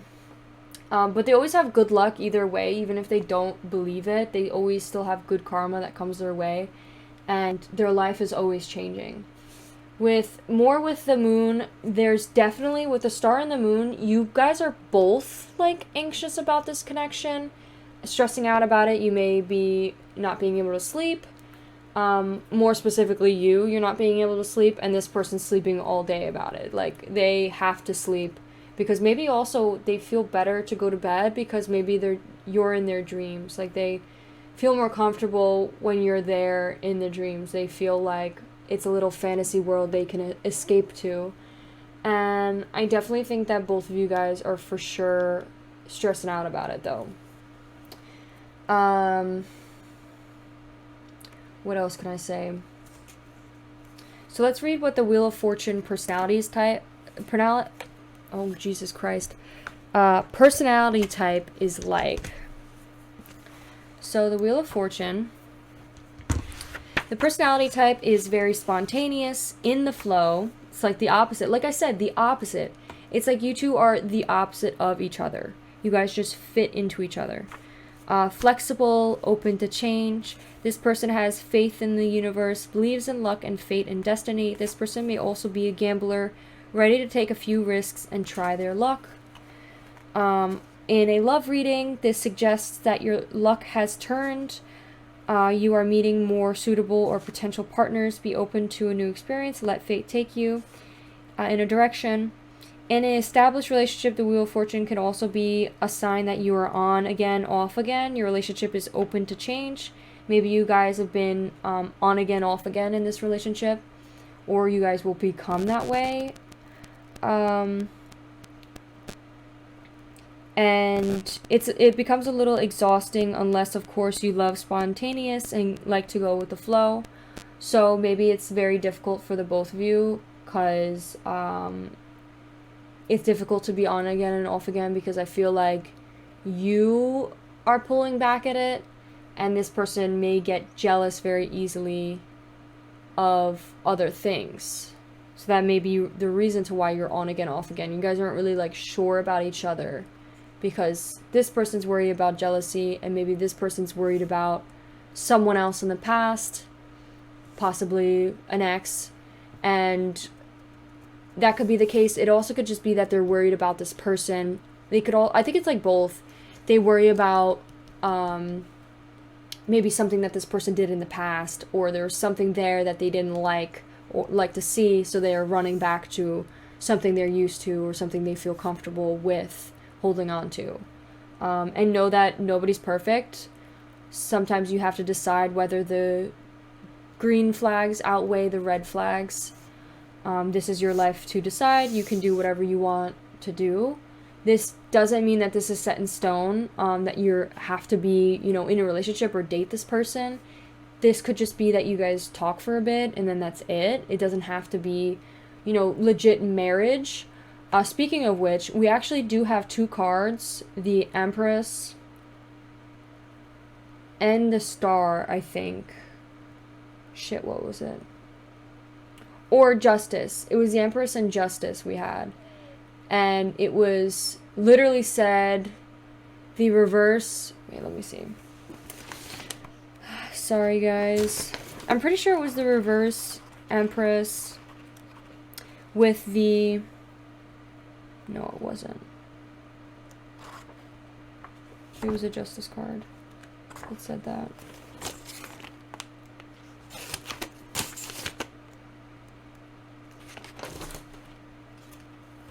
What card was that said that?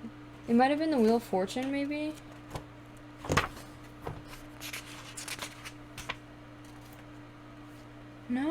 card was it? Maybe it was the Star. Okay, well, one of the cards...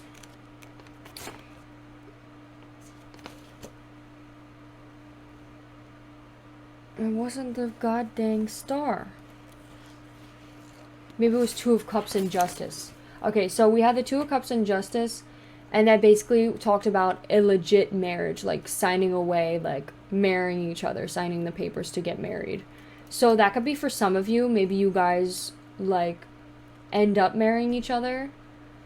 That could be for some of you. Don't assume, if this is not, if you... It's up to you to decide if this connection's not working out for you, and you know and you trust it with your gut and your mind.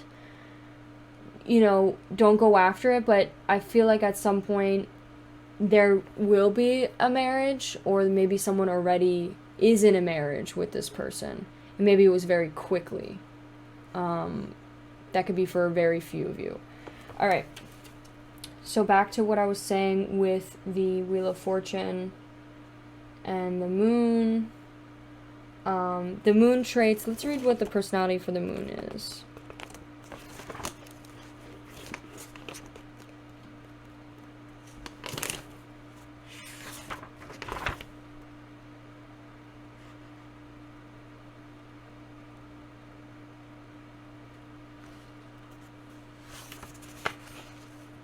Okay, so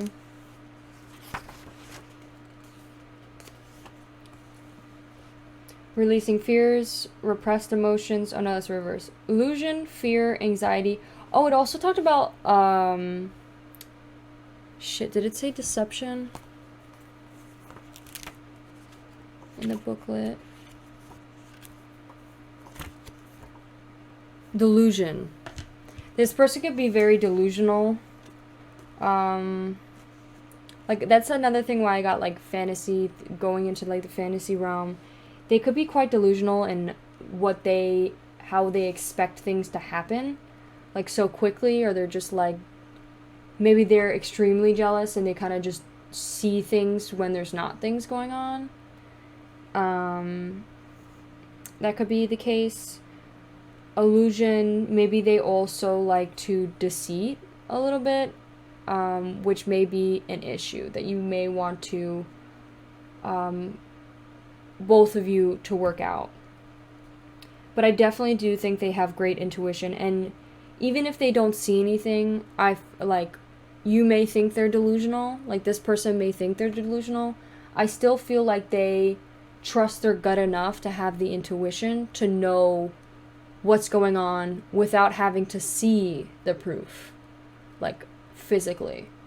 I think they could just, like, tell by your energy and the way that this person acts that they know something is different. They could feel it. Yeah, okay. So, and then lastly we have the ultimate potential. I choose to live my life of fullest potential. I trust that this will draw me towards experiences, people that support my growth and accomplishment. Tuning into its frequency, I now reach higher heights than I ever had possible. Knowing that that's an option, why would I ever tune into anything else? I'm looking at you, Smooth Jazz and Talk Radio. Ultimate potential and Justice card. So this is how the relationship is going to be like together. I think you both will bring out the ultimate potential you'll have together. I think you'll bring each other balance. You guys are like the opposites attract. You guys will help each other balance out. You may also, there could be a lot of fighting because of how different you guys are, but you guys will help each other understand different perspectives, different sides to everything, and possibly work those things out. Ultimate potential, I think you guys will help bring that out, but it definitely could be an issue with, for example, being so different. It will help you see different experiences, have ultimate potential, being able to really understand everything, but it will definitely be a fighting battle. It will be an issue that will be faced. You may want to help change them for the better, they may want to help you change for the better, but it will definitely be a difficult journey. It will an issue, a fighting problem, but it will ultimately bring the best out of both of you. All right, so that is all I have. I know I talked a lot. Hopefully you found some messages that helped. And let's just pull some messages and some charms, and then we will be done. Okay, I shuffled this. Actually, let me shuffle it one more time. And then we'll pull some cards.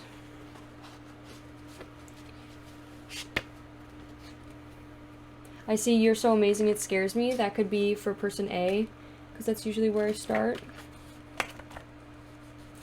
Come on.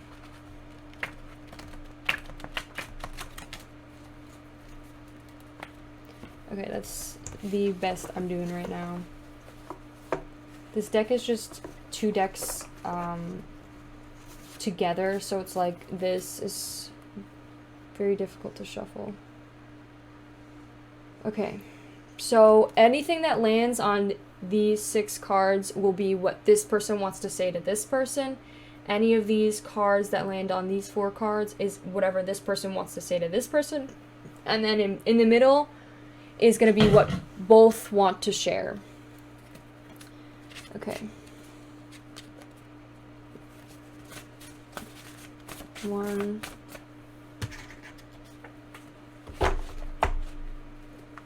2,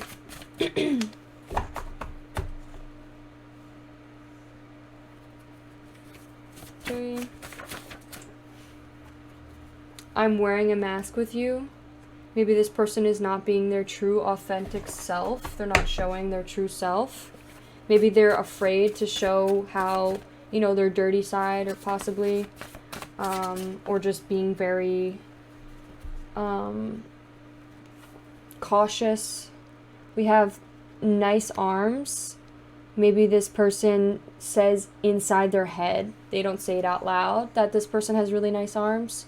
Could also just be the opposite of that. Maybe you don't like their arms. I don't know. I don't think it's that message, but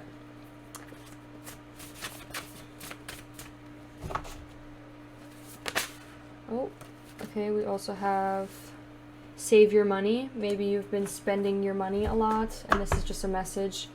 Or maybe you're cleansing away from that. Maybe you've been spending your money a lot, or maybe you've been saving your money too much, that you're like trying to cleanse internally from it. Okay, now let's start here.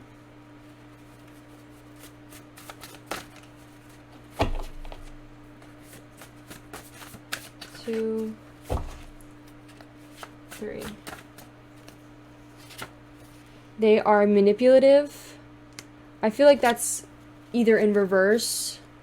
They're not manipulative. That could be like you saying, actually no, I think this is what you think internally, because it's in reverse. So it's either internally or the opposite. That's how I take reversals.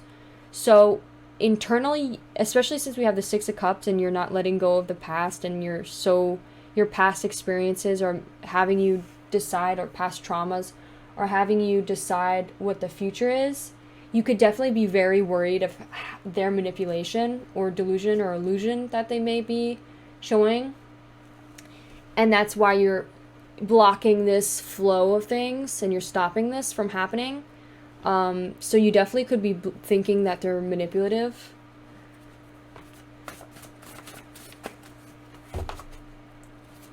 Two, 3. That could be something that you may want to talk about with them. Obviously, if it's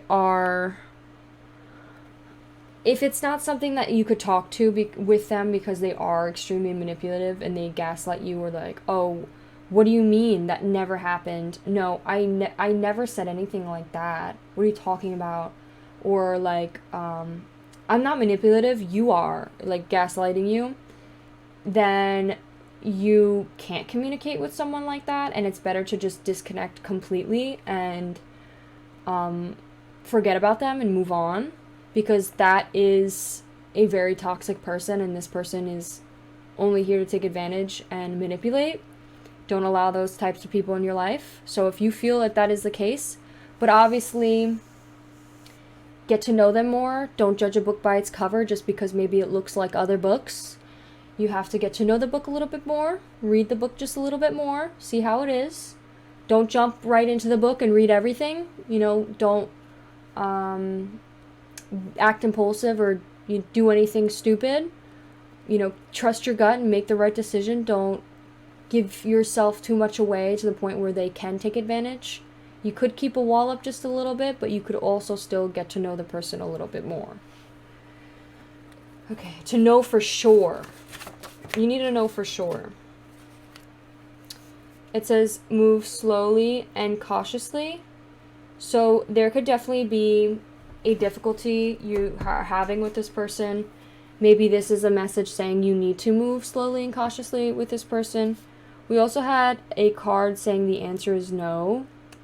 So whatever question you may have been asking is the answer is no.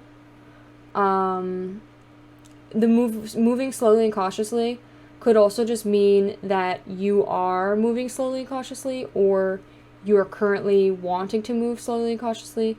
Could also just be that it's saying stop being stuck and stagnant, maybe move a little bit, but you can move slowly.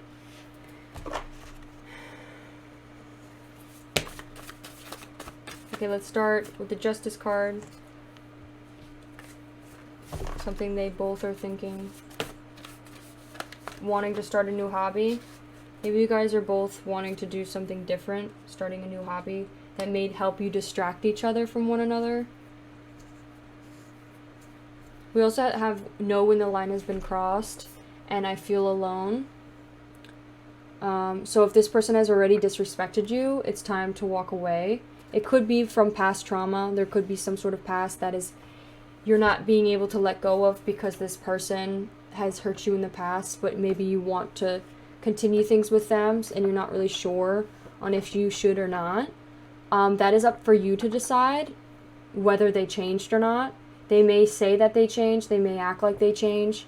Doesn't mean that they fully change. It's better to observe, pay attention. If you keep noticing red flags that you've seen in the past, they haven't changed. That's just blatant honesty right there. That's just the truth.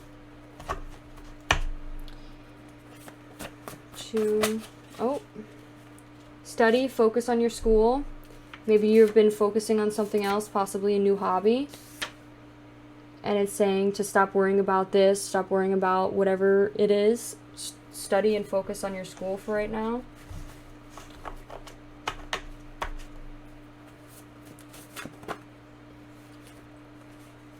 Be honest to yourself, we have. I can't wait to be on my own. This person may have brown hair and they may be inspired by you. I'm just going to take those. We also had white skin. So this person could have brown hair, and this person could have white skin, or this person has white skin and this person has brown hair. It's your interpretation. We also have you inspire me and I can't wait to be on my own in reverse. So I think it's more of like I can't wait to be with you type thing. You don't have to be with someone if you don't want to be. Don't people please. Don't force yourself to be with this person just because you feel bad, or they guilt trip you. If they start blaming or victim playing, that is manipulation. That is a red flag. Walk away from people like that, please. Yeah, that's all I can add. All right, let's put some charms in. This one is a doozy. I've been going at it for a lot of time. I've been here for quite some time. I feel like I don't get to see my time. My recording camera isn't really showing me the time, and I wish it would. But usually when I don't pay attention, it goes a lot longer than I want. Okay, B. Someone could be from the past. B. Their name could be B. We also have a cat that got like stuck to my hand.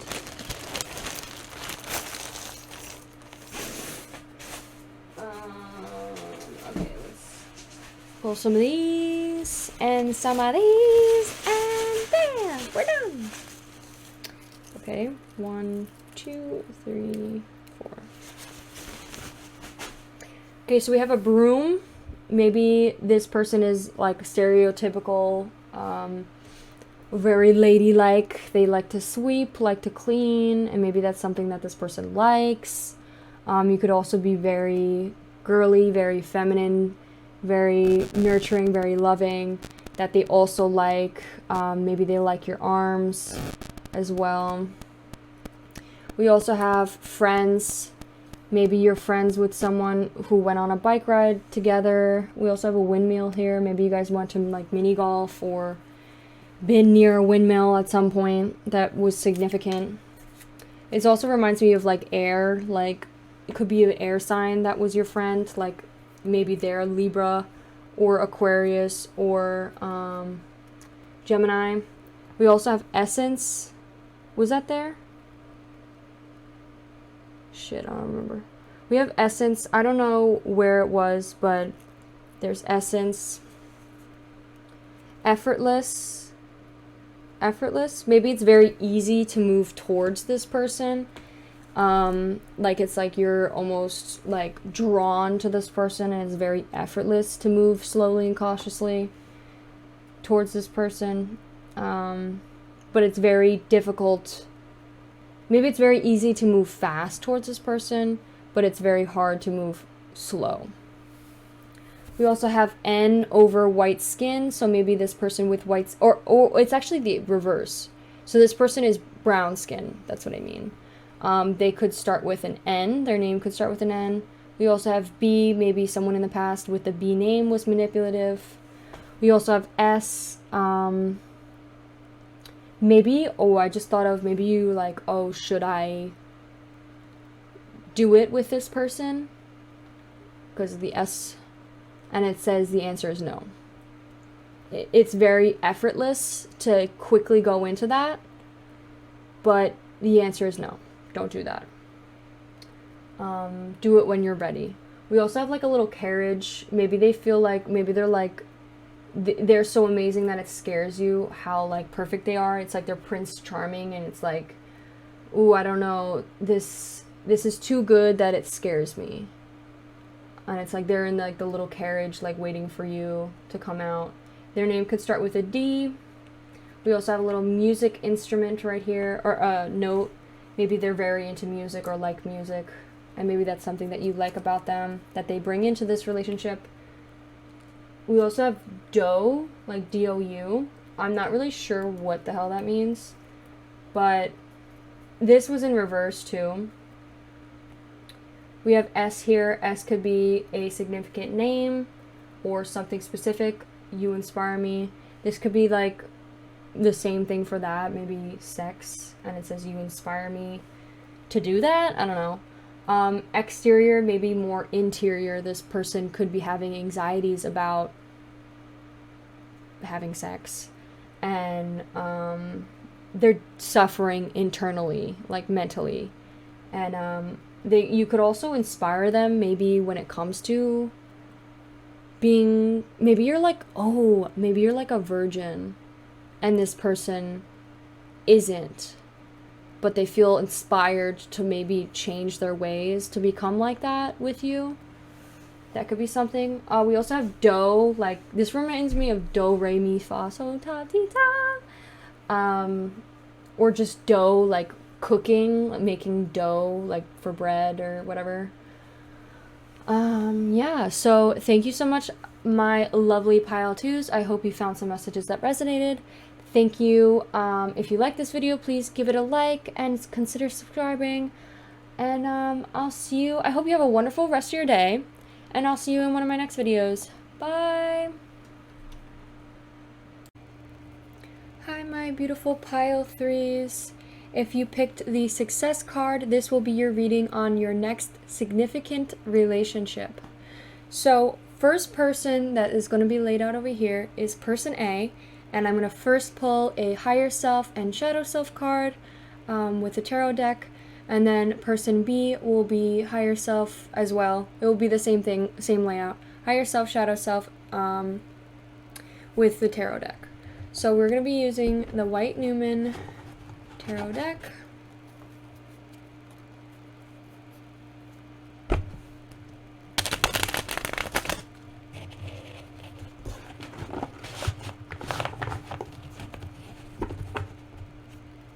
So higher self, person A. 1, 2. We got the Death card, so someone who could be a Scorpio or going through some sort of transformation, or that could be the higher self is... Oh, by the way, when I say higher self and shadow self, I mean when getting into this relationship, whether it be their... what good qualities come out of this relationship from this person. What they bring into the relationship, or what comes out from this relationship, or is given to them throughout this relationship, if that makes sense. You know what I mean. Okay, so then the shadow self aspects. King of Swords. I feel like that was kind of like sure, take it. Next person, higher self, some good aspects. The Seven of Swords, and then shadow aspects. A couple cards fell off. Let them land on the table. Oh, this one flipped over too, and I didn't even realize. So I don't know if I should take that. I guess we're gonna take that. The bad, some negative attributes could be that maybe this person doesn't have like faith, or have faith that things work out, maybe. Okay, I'll get more into that. Let's just first lay out all these cards for you. So we are gonna pull a Wild Unknown Archetype card for you.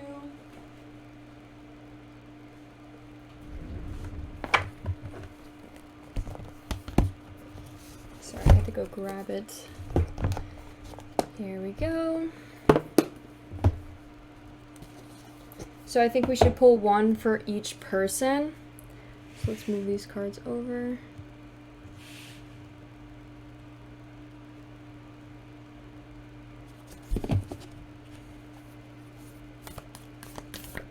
Let's shuffle this deck.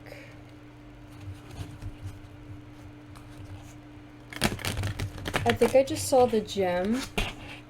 Yeah, I did. That's pretty funny. Okay. Oh shit. 1, 2, 3. We have the Flame. Then let's pull one over here. 1, 2. Oh.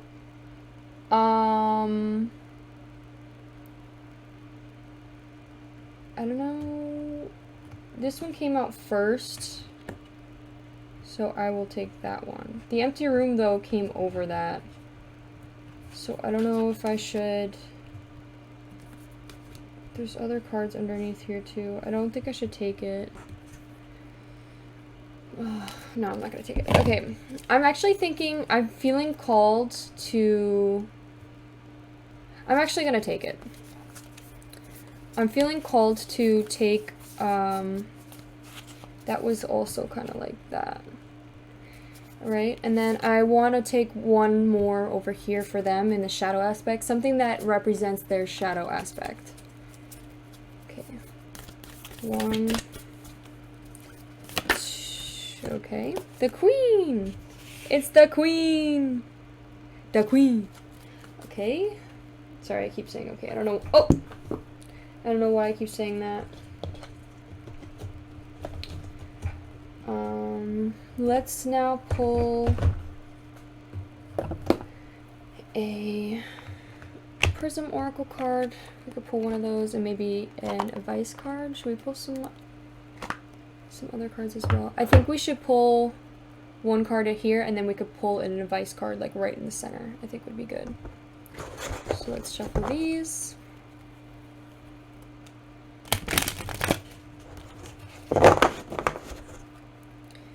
One. Something, so in the center is supposed to represent the quality of the relationship and what you guys will bring together and how the relationship will be together. One. Space. I was thinking of space too, which is funny because look how spaced out all the cards are. And I didn't even I didn't mean for that to happen. It just happened. So it's just funny that played out like that. I will rearrange the cards for you to make them look better. Now let's pull some affirmators, some advice for the person A, and then some advice for person B.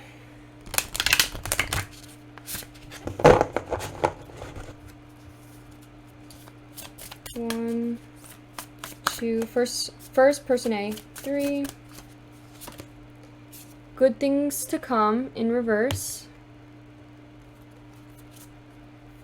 And 1, 2, 3 for person B.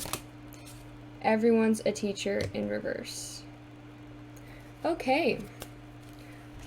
Now, I'm going to rearrange your cards and come back and start off with person A. Okay, so with person A here, there is a lot to be said. Okay, so with the death card, there could be possible Scorpio energy. You may have a sun in Scorpio, you could have a moon in Scorpio, ascendant, or you could just have Scorpio energy within right now, because this could be a time of transformation. It doesn't have to be you're just experiencing an actual death of some sort. Not literally, but a transformation, some transformational period. That could be what's happening now.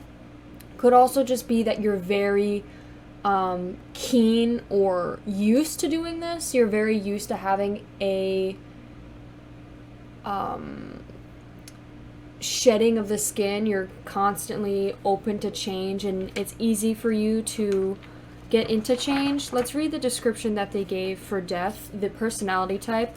So the personality type of the death card is someone who is open to change, ready to cut ties with anything that does not serve him, to make ways for new beginnings. This person may be minimalistic in approach, carrying a minimal bag from the past. He talks about life in terms of new beginnings and new opportunities, and appears to be transformed by a significant life change.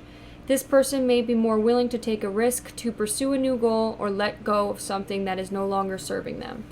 So maybe recently in the past, this person, just a descriptive thing, is this person has went through a transformation and they learned something so great that it's forced them to now be very open to change. It's before that, they were very, they weren't self-aware. It was very closed off, didn't really grow much as a person. And then something happened and they were forced to change. And now from that point on, they carry, they're always open to take a risk and be open to change. And they're always happy to change because they know they'll grow for the better. Another thing too, they don't take much from the past. They try to forget about whatever happened in the past. They kind of leave with the essentials. I think one thing that might be a little bit of a worry would be that this person likes to flee a lot. They like to jump out of things very quickly because maybe they feel oh, this is time to change, this is another transformation, rather than work things out. Or knowing when to work things out. So I think this person may want to really, truly reflect or talk with themselves to know if this is the time to withdraw and leave and flee. Really see if you could try and work things out rather than running away from your problems or your past. Okay, with love, this person in particular, they could be on a journey currently with love in relationship. They may have left an ex. Currently, maybe there was past relationship problems, and that has only brought them into a new connection, and it may be this connection where they'll have a more successful outturn. It says it's a major change on its way. Maybe this person is going to face a major change when it comes to relationships, probably with this person. It says you could be still affected by a past relationship to the point where you need to figure out whether to let go of your past in order to find the right relationship. If you're starting a new relationship, the Death card suggests that the two of you are having to come into an experience of significant change in your lives. You both are having a critical period, phase, or cycle recently come up, which has opening doors to new opportunities.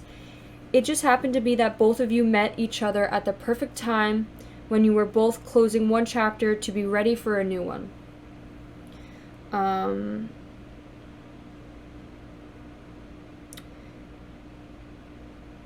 Yeah, that's pretty much just everything with that card.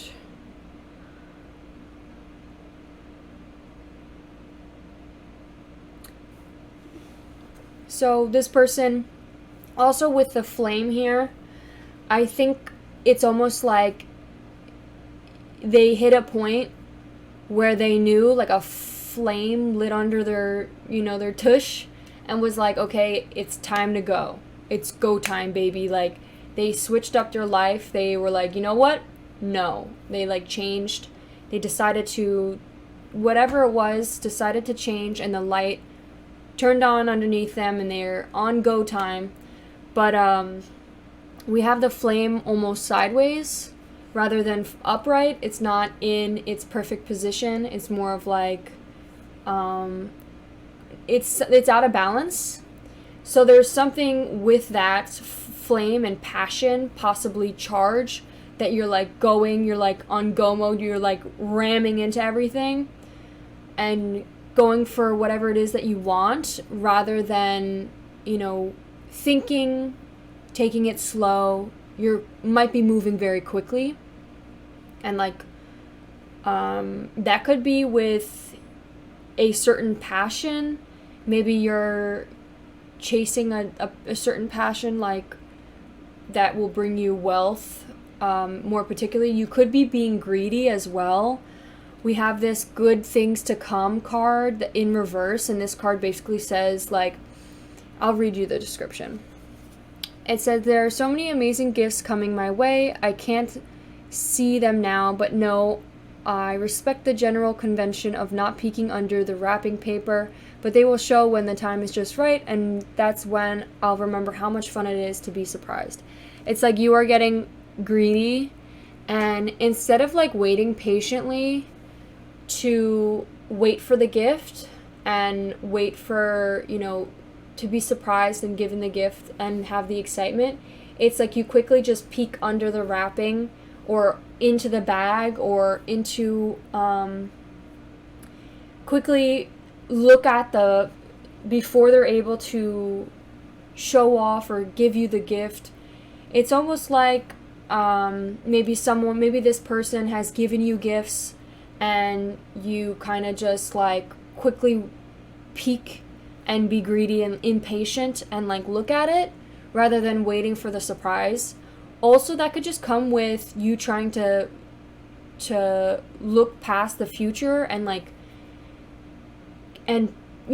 see the gift that's coming your way, and you're trying to chase after it or peek through the curtains to see the future, and it's wait, just be patient.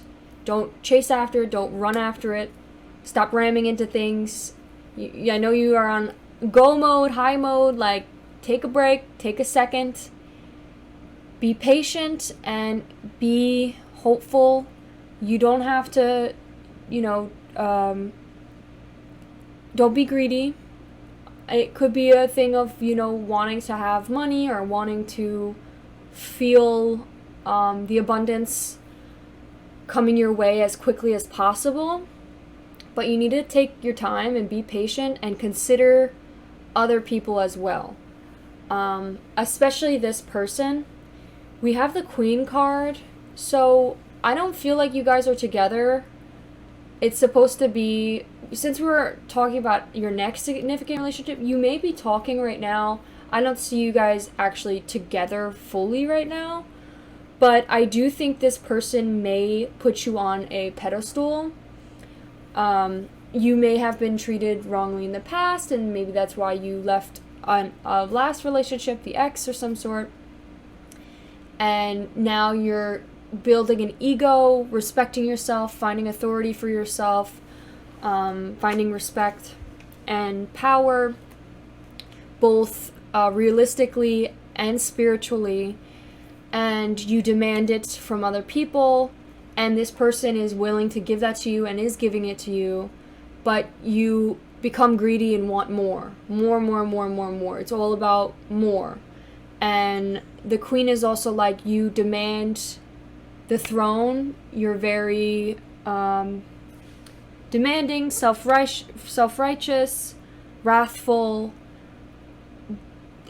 It's almost like they aren't happy with what they have, and they keep wanting to push for more, or don't show the same efforts as this person is. It doesn't mean that they don't love them, or that they don't care for them, or that they don't, it's not about that. It's just maybe they have difficulties showing their feelings as well, especially with the King of Swords here. They could have difficulties expressing their feelings, talking about their feelings, whether it be speaking about your feelings or just like showing that through a love language.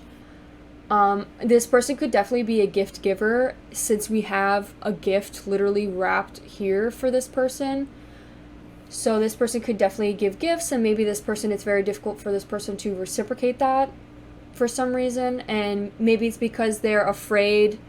It could be some sort of fear that they have, to where they're afraid to end up giving too much away, because maybe they did that in the past. And when they did that in the past, then the other person withheld and then stopped reciprocating.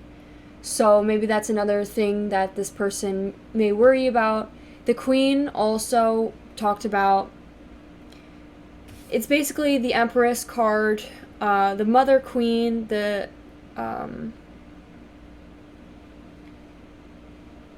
don't know how to say that word, I'm not going to even try. But basically, very nurturing, very loving, but authoritative as well. Someone who's we have two cards that are authoritative.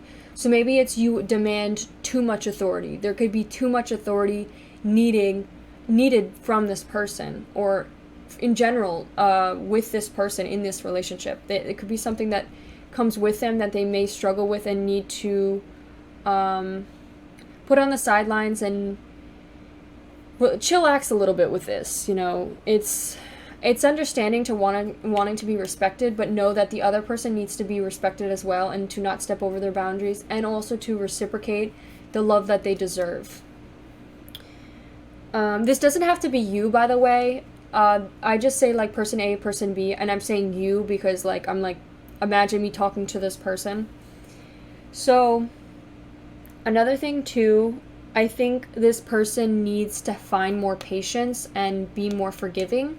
I think maybe they feel like they can't forgive people because then that's like disrespecting them, or that's lowering their guard against whoever may have disrespected them. And I understand that, but sometimes also people aren't perfect and people make mistakes. You have to communicate and work through those things in order for them to change. Obviously, if the person never changes after you've tried, then to walk away. But if you see the effort is being put, and you're both trying, it's not just one person trying, it's both people try, then, you know, it's for the better.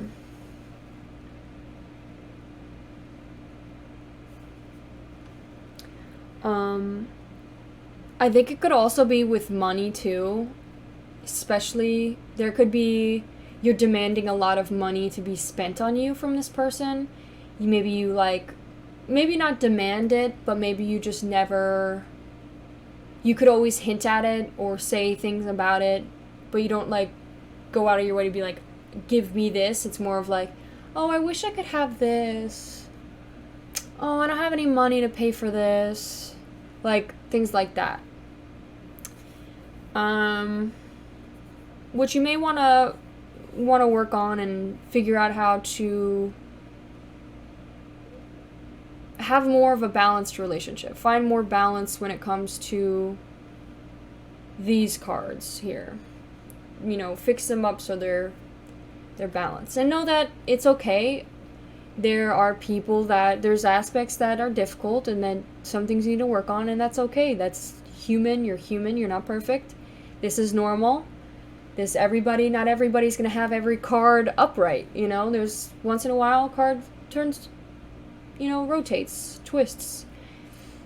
A lot of them, most of the time, are twists because you're human. It's not possible to have everything perfect, aligned all the time. Another thing, too, I could read you the description. They also talk about the king being more of the ego. It's like the king is the ego, and then the queen, this card, is the expression of the ego. Like, the ego is more, the king is more of like a mental, the thought process of an ego. Like, this is more of like thinking about you being authoritative and you demanding authority, rather than the king. The queen is more of like physically doing it out loud, demanding, you know, authority with your ego. That was like something that they said. It's kind of difficult to understand, but I hope that makes sense. And when it's upright too, in the correct position, it's like talking about this woman, the queen. Basically, she goes after her dreams, going after what she wants. She takes her righteous palace or righteous place, but sits patiently and forgiving. She moves through her. She waits for the grace of God and the goddesses to move through her, striving and grasping for nothing. She's not wishing for anything. She's not wishing for a better future. She's not wishing for a certain thing. And she just is sitting there patiently, waiting patiently for something to happen. She doesn't expect anything. She just, she doesn't grasp for anything. She doesn't need anything. She doesn't want anything. I feel like this person is struggling with that. Desire, struggling with things that they always want and wish for. And wanting things, that whole aspect of always expecting something or expecting something greater and not appreciating what you have, will always bite you in the butt in the end of the day, because you'll never be happy. So that could be definitely something as well with the queen. I'm going to move on from that because I don't want to hold you on for any longer, because I am talking for a bit. The flame, on the other hand, with the queen, So when in dark, I already fucking said that. It said that a song that recommended in the book says ego tripping. So this person could definitely be ego tripping and having a big ego, and they may even have an ego death, to be honest. Maybe there's a song, The Ego Death. I don't know. Maybe you've heard that song. It's by Kanye West. I like that song a lot.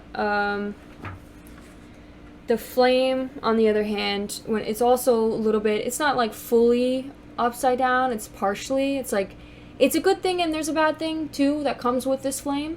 A good thing, it comes with passion, it comes with creativity, it comes with a drive, desire, wish, working hard to get something better, you know, willing to change, to work hard for the change, to grow, and have dedication. But it's also a bad thing because it's impulsivity, you know, chasing, ramming into things, working too quickly, not taking your time, not being patient, being greedy. So when in darkness, it says excessive heat and anger, complete darkness. So it's kind of like half. You also could be having anger, repressed anger. This person, we have a lot of red here. And it could be taken out a little bit on this person. So I think there could be some sort of possible past trauma or past heat that has been repressed, maybe specifically with your ex and how your ex has treated you, that you may take it out on this person, or it might be difficult for you not to take it out on this person. You may need to work those things out of you to fully understand yourself and understand why it is you're so angry all the time or impatient all the time. Take a breath, take your time. Things don't have to happen right away. You know, things grow, become steady and stable, and slowly, it's better to have a slow progressing progress rather than one that goes up and down, up and down, up and down. You know, it's take your time. It will gradually grow to where it needs to be. All right. I also wanted to say, with the Death card and the King of Swords, there's both a horse and a dog. You could have a horse, an actual horse, or love for horses. You also could possibly have a dog, or specifically a white dog or a white horse.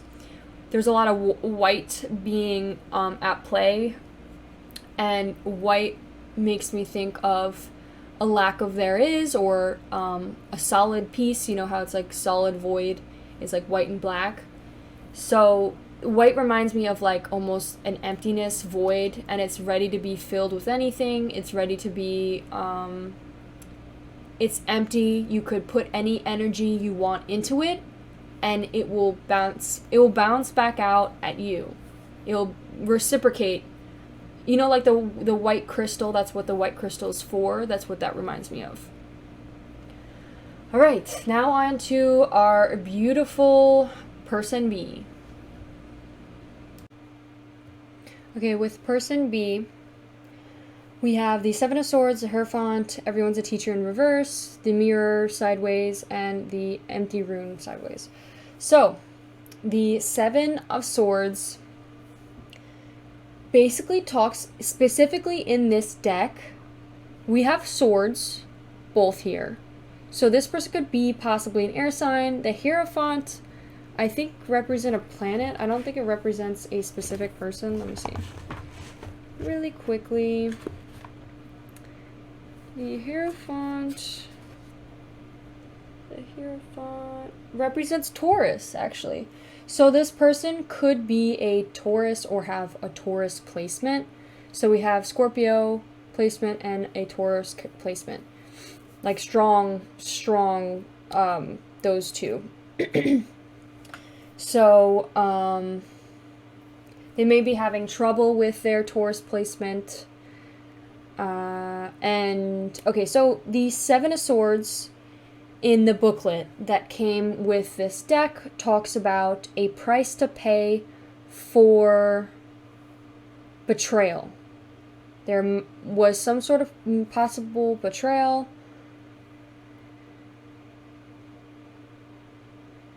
don't know why my computer keeps freaking glitching. So that could be representing that this person betrayed someone in the past and is paying for it, or pays for it, or like the nice part of them, because this is the higher self, is like they pay for whatever they did to you, like your ex did to you in the past. It's like, sorry about my nails. They are paying for it, and they're like okay with it, almost. I don't feel like they've ever done you harm, but I mean, they could have. We also got in a love reading, this person is very mischievous. I've gotten a lot of like mischievous thoughts, or very trickstery, likes to play around, or likes to play games, or very like menacing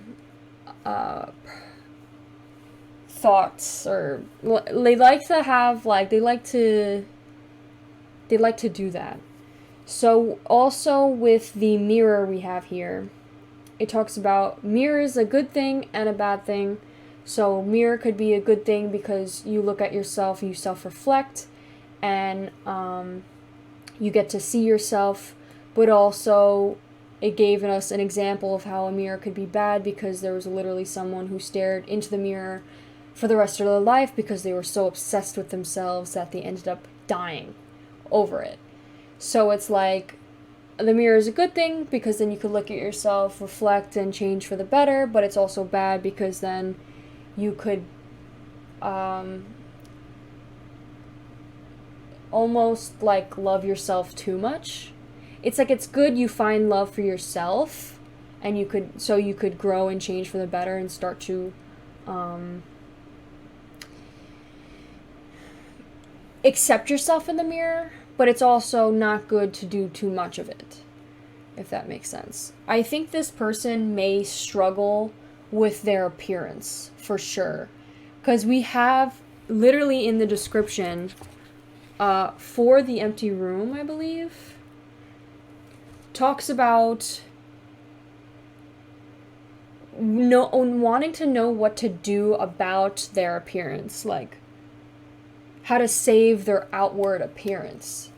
So that could be like, maybe they feel like they're not good looking, maybe they feel like they deserve to be treated or mistreated, or they see themselves as a child, I feel like, or not good enough, or just like very they have to pay almost for something. I think they're also having difficulties with not sharing how they truly feel about something. There definitely could be some sort of discussion that needs to be made. They could be hiding something. They're not telling the full truth of how they're feeling, or there's something going on. They could be doing something behind your back, or just something they're not sharing. So definitely try to get that out of them. Whatever that is, there definitely could be something. And that could just be that I think they are afraid to share how they feel because of your repressed anger, or the way that you treat them already is like they know, it's like they're walking on a tightrope with you. They're afraid to be truly honest and authentic and be who they are, or do and say what they want. So they hide themselves away. They're being deceptive. They're not being their full self. And how they truly feel around you. I think they could be wanting freedom, for sure. We have the Hierophant. I think this person's trying to almost change them, or trying to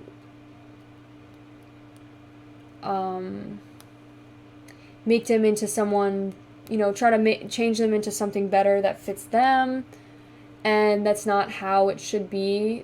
You have to allow people to be themselves.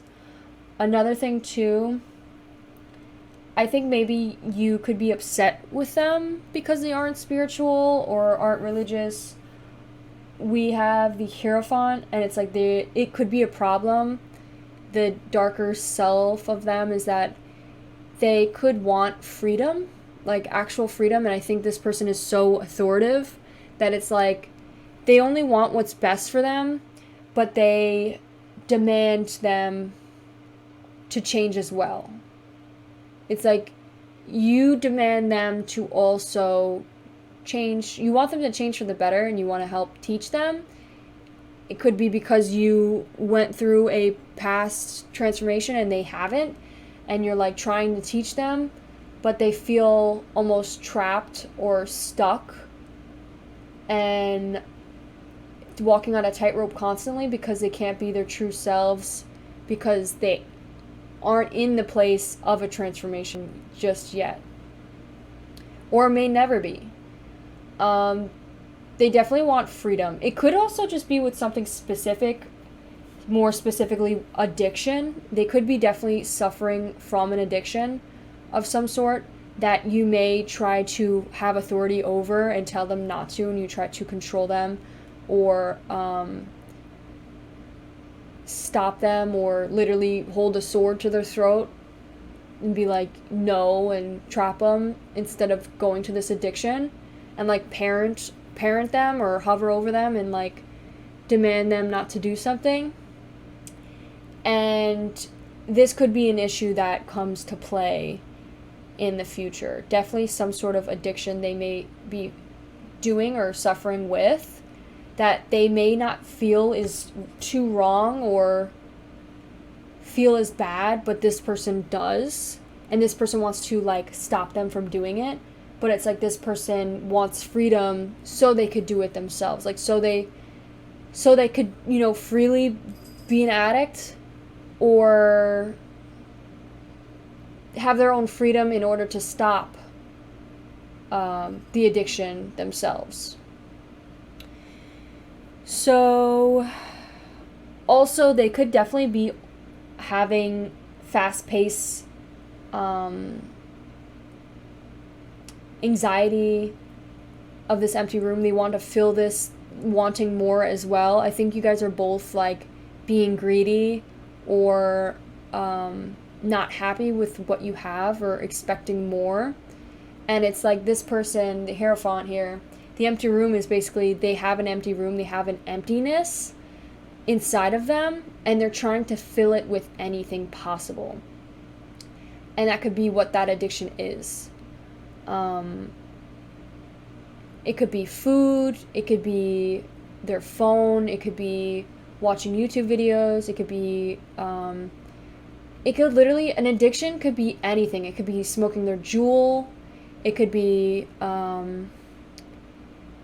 literally doing drugs, like smoking cigarettes or doing weed or smoking weed, drinking alcohol.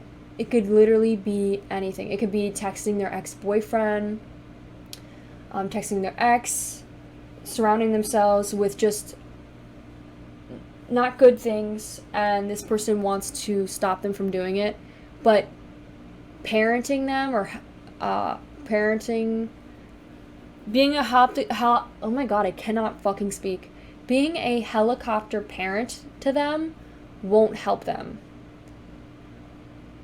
I think they need to find control for themselves. I know you're trying to like do the controlling for the both of you because maybe you feel like they're out of control, so you want to bring control into their life to put them at balance, but it's like you're doing the control for both of you. You don't need to do that. All you need to worry about is yourself, and let them, this is their life, let them deal with whatever it is, and let them deal with it themselves. They'll figure it out.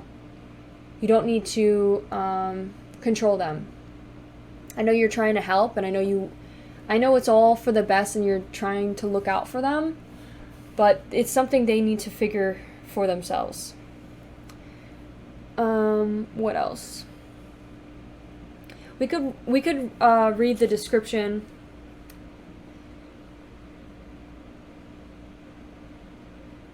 Also, more for more's sake. I feel like both of you guys are saying we need more, like constantly we need more. There's something that you guys are like addicted to. Both of you. I feel like you both are addicted to something, and you guys need to find balance again. So definitely some sort of instability.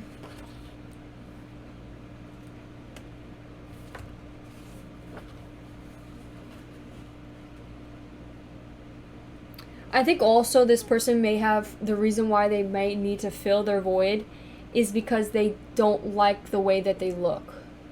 I think they hate the way that they look. I think they look at themselves in the mirror and say nasty things or say horrible things about themselves. So then they, they aren't happy with themselves. They hate looking in the mirror. And when they do, they can look in the mirror and compare themselves to other people. And maybe that's what leads to their addiction. I also think this person is just very mischievous and likes to do things the easy way, or likes to do things the risky, dangerous way. So, like, possibly getting in trouble with the cops, or being a criminal, or like just not sure, honestly. Take that into your own interpretation. Just someone who's very mischievous. Okay, what else did I want to say? The Seven of Swords personality type.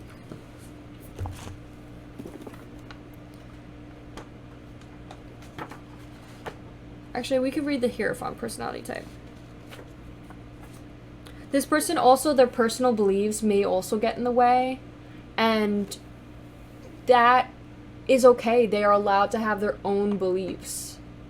It may be difficult that you guys maybe have different opinions or different beliefs, but you can't change them. Stop trying, whoever this is, stop trying to change them. Allow them to be themselves. They allow you to be yourself. You allow them to be their self. And could also be challenging status quo. Maybe you have a set vision of how you want your future and how it should be. And this person doesn't believe that, doesn't see that, doesn't agree with you about that. And that's okay. I'm sorry if you could hear my cat. That's okay. It's okay to be different. It's okay to have different opinions. You don't need to change the way they think or change them. It's like this cat purposely wants to just smack her bell around while I'm recording. I don't understand. Okay, so the Hierophant personality type could be conventional, conservative. They follow the dual process. I don't feel that because it's in reverse, and I keep getting mischievous. So someone who, they may not be conservative, they may not be conventional, they could be very unconventional. Maybe they're kind of a wacko, kind of like weird, stand out from the crowd. Maybe they, but they're okay with it. They like to be, I think of like, honestly, a guy with long hair. Like they're okay with having long hair, they're okay with painting their nails, they're okay with wearing like the crazy wacky stuff. They don't really care. They want to be themselves and do what they want. Even like when it comes to everything, their actions, getting things done. They want to do it quickly and like the risky way. They don't really, I feel like this guy would drive a motorcycle or have tattoos or just like, they're very unpredictable almost. Okay, so this person, it says he needs to conform, he needs to have the approval of others, which I think is the complete opposite, since it's in reverse. This person doesn't care about anybody else and their approval. They don't care to rock the boat. They will rock the boat. If anything, they like to edge things on. They like to stir the pot almost too. It's like they want to see they want to start stuff, or they like to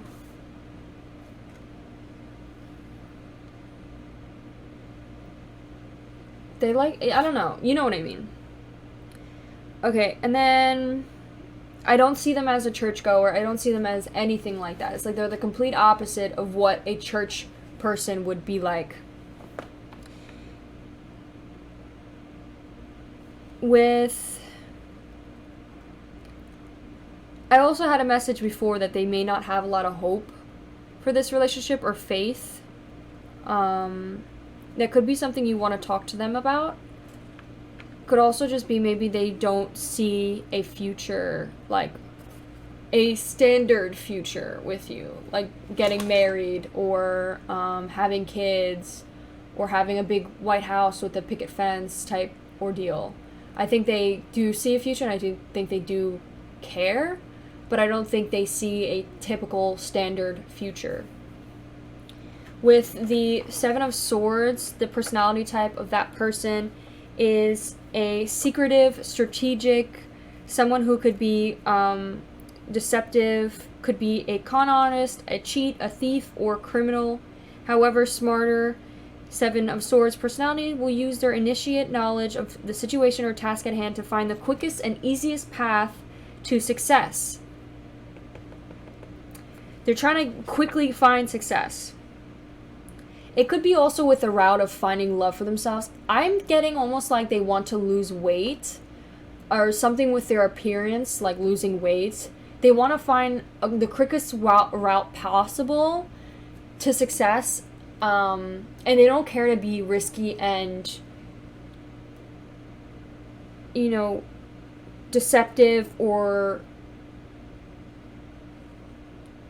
just, you know, they don't care to take the impulsive, easiest path. They want to see success as quickly as possible. And it's almost like this person does the exact same fucking thing.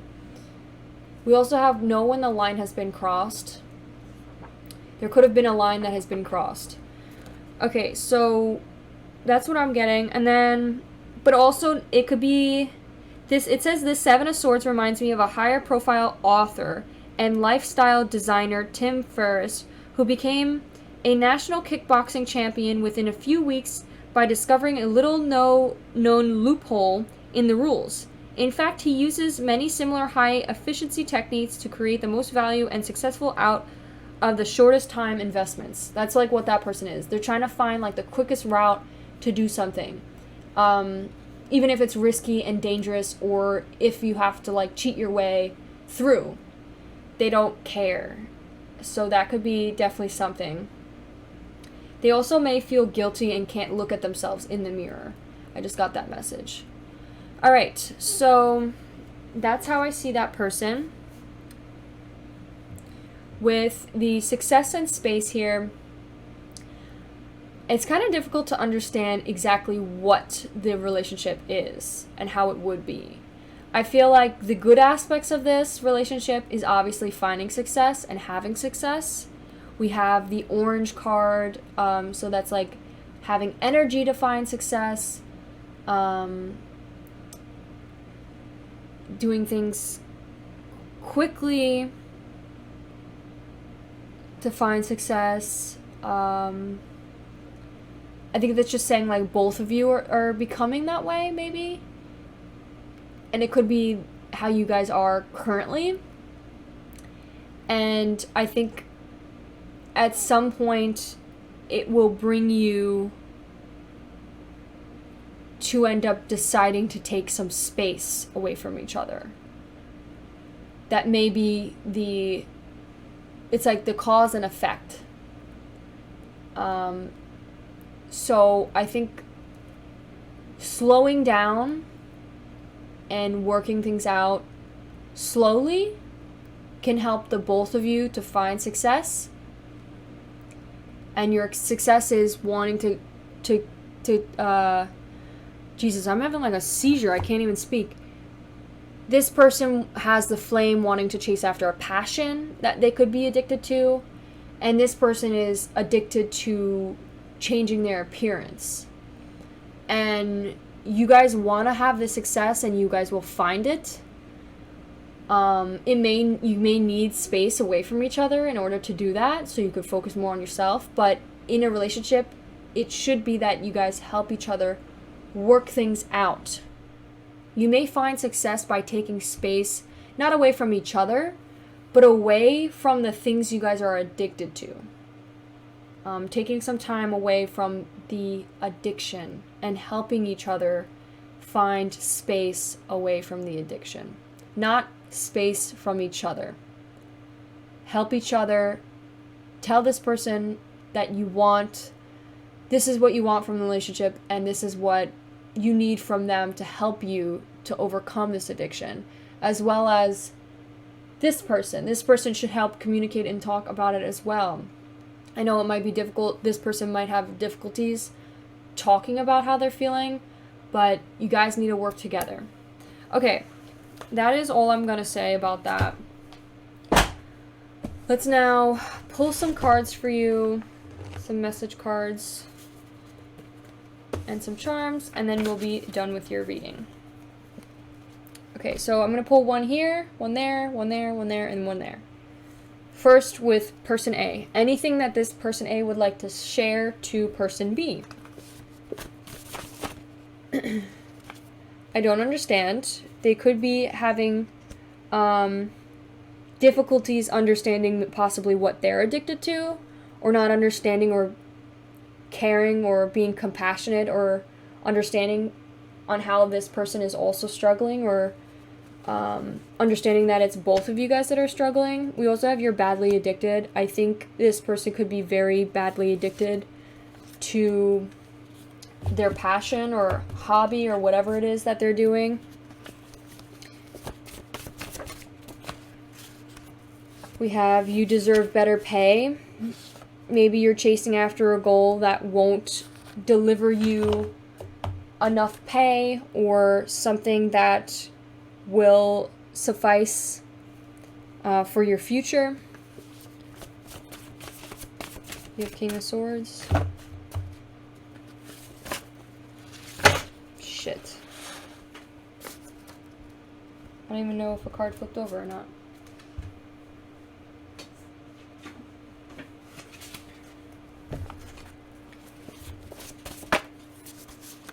You deserve better. Maybe you're, we also have I am dying inside. You may believe, since it's in the shadow aspect, you may think that you deserve better because maybe you don't appreciate or accept that this person, treats you right, or cares so much for you. Or you may actually truly do deserve someone better than this, especially if this is up to your own interpretation. If this person is cheating, it literally talks about cheating, especially in love, or deceiving you, or cheating, or if they're acting different, you could tell they're talking to somebody else. You deserve better. If it's just the case that you believe that you deserve better, even though they treat you like a queen, maybe something also to work out. Okay, one more. Or you could be saying this to them, saying that they deserve, you could be saying you deserve better pay because they might have a new job opportunity and you may be trying to force them to take it. Or you deserve better, maybe you believe that they deserve a better partner that could love them better instead of you, because maybe you feel guilty that you don't show enough appreciation or express your feelings enough. Okay, we also have these names. So J could be your name, could be this person's name, could also be this person's name. B or K could be one of the names. If you want, I don't want to read them. You could read them here, honestly. Okay, now B, I apologize. So for B, now we're gonna do the same in this direction of something they want to share to them. They may believe that this person's badly addicted and may say that they're badly addicted. 1, says good idea in reverse. Maybe they don't share the same ideas as you. We also have ramen noodles, and the answer is yes. I'm not going to pull them though because I usually only take the top if there's too many. Okay, one over there, one. Oh. We have Vlad, Wendy, Xavier, Yasmin, Zena, V names, W names, X names, Y names, and Z names.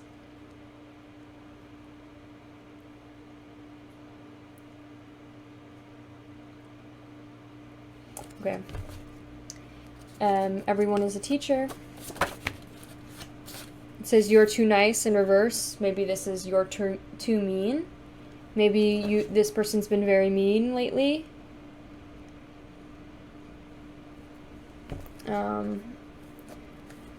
Okay. Working it out. I don't know to take that in reverse or upright. Let's see.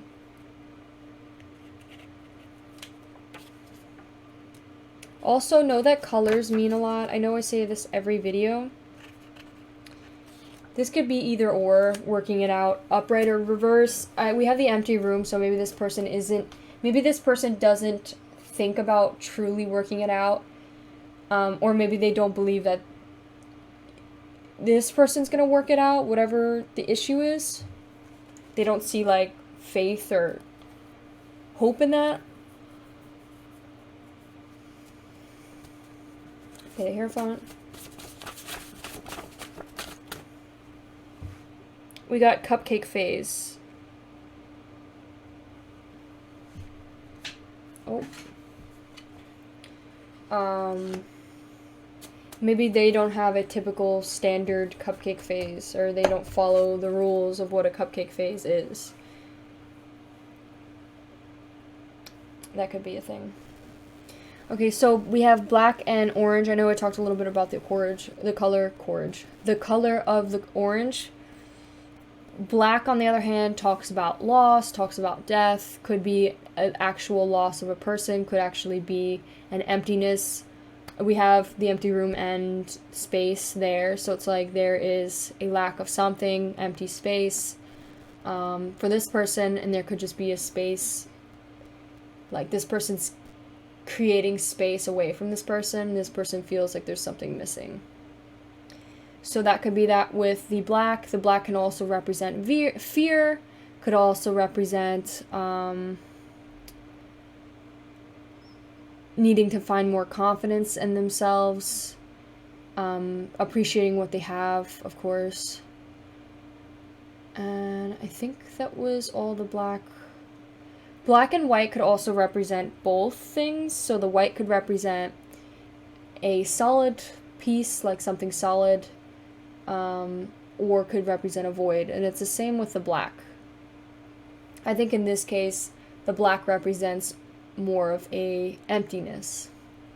Alright, so let's pull now a card for both of these. You need to stop to find success. Your addiction. The both of you.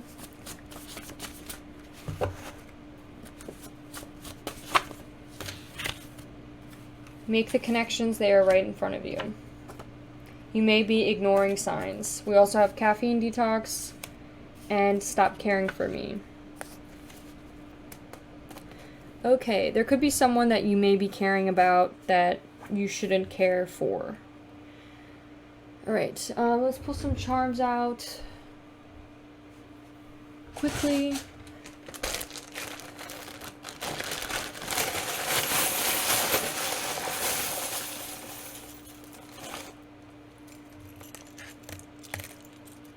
Oh my god, I was literally just thinking that. I was literally like, that's crazy. That's crazy. I was literally just thinking of, it's so fucking crazy. I'm sorry. I'm flipping out, because I was just thinking of, like, picking up a zodiac one. I was like, oh, imagine if I just pulled, like, this Scorpio, like, thing. And I just did. I pulled the Scorpio sign right over the Scorpio card, basically.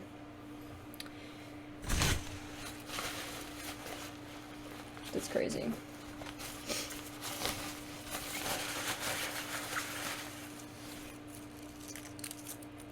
Just dropped a lot of words over there. Maybe this person talks more than this person, but maybe not about their feelings, though. Okay, we have Scorpio here. Obviously, we have Scorpio card over there, so definitely Scorpio energy. We have bucket. Maybe bucket list. Maybe there's something on your bucket list that you've been doing a lot of, or like a hobby that you've been addicted to. Federal. I just thought of the federal government coming after you. Or federal law, or there's something of that sort. We have 8, the number 8, maybe abundance. The number 8 is somewhat significant to you. You could be trying to chase after the bag. With a bucket list, or like a bucket list goal that you had, or a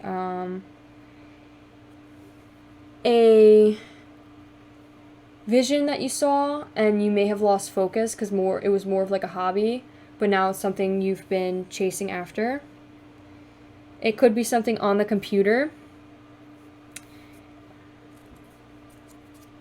We have date. Deserve better pay. Maybe you want to pay for their date more often. We also have L. I just thought of lame. I just also thought of loser for some reason. So it doesn't have to, honestly, that doesn't have to mean anything. I don't know why I thought of that. I think maybe you feel that way about yourself, whoever this A person is. And don't feel that way. You don't deserve that type of treatment. You need to love yourself and find love, because you are amazing and you're beautiful and you're wonderful. Just take a little time out and find peace. Meditate. Take it slow. So computer over the B names. You could have been looking at someone with a B name on the computer recently. Could be like Instagram. Maybe you're checking up on somebody. We also have this weird like infinity, 2 infinities. I just thought of to infinity and beyond.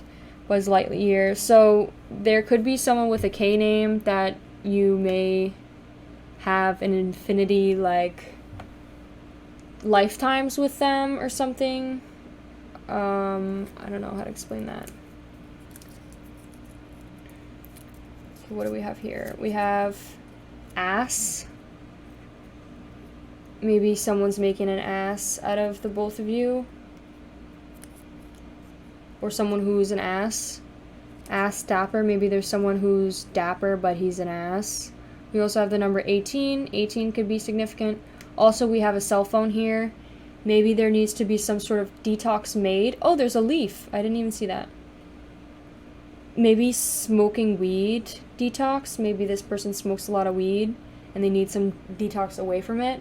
Also, call somebody. Maybe this person literally needs like a therapist, or needs to go to the rehab or something because of how bad it is. Like they need to call up the name or call up the doctor. We have a ram here. Empty space. Maybe this person feels empty about maybe your ex. I just thought of, or you, like ramming. I kept saying like this person's trying to ram into things too quickly, and maybe this person's trying to do the same thing and they're trying to work it out as quickly as possible. They're being very impulsive. I also thought of maybe for some of you, maybe your ex was a Aries and they may feel empty or not good enough, maybe because of that ex. We also have D here. This person could have a D name. We also have J and M. That could be like initials, or that could be a part of a name like Jem or Jamie or anything like that. We also have a spider here. A spider means something significant as well. It means like, it's kind of like cobwebs, something not being taken care of. There needs to be better, like it's like a house being filled with cobwebs. You're not taking care of your surroundings, possibly needing to take care of their surroundings rather than whatever it is that they're going after right now. It could be that maybe there's cobwebs being built around this person and this person's just ignoring it, focusing more on themselves. We actually have gem here. Is this for me? The fuck? Dent. So there could be some sort of dent, maybe in like a car, or a dent in the mirror. We have fragile here. Maybe this person's feeling very fragile at this moment. We also have an angel here.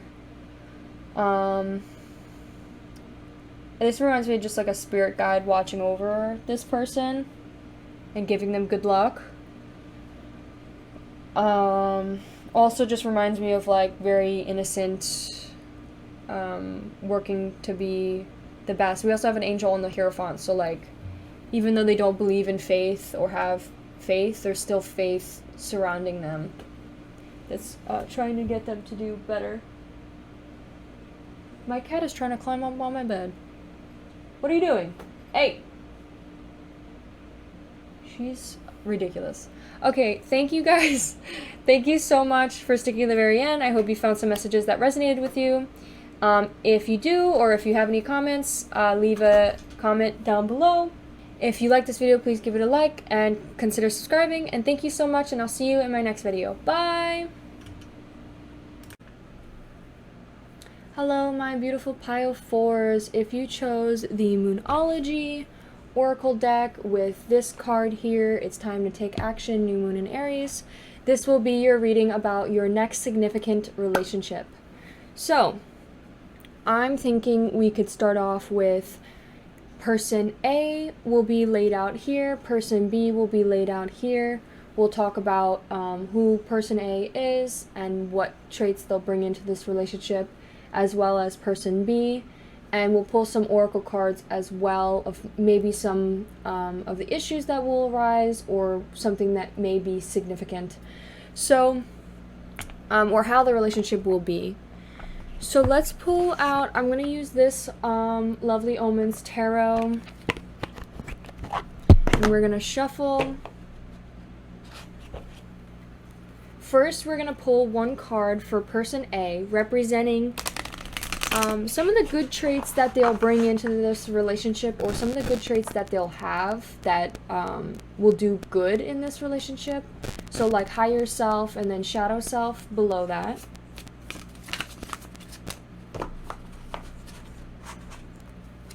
And we'll do the same as well for person B.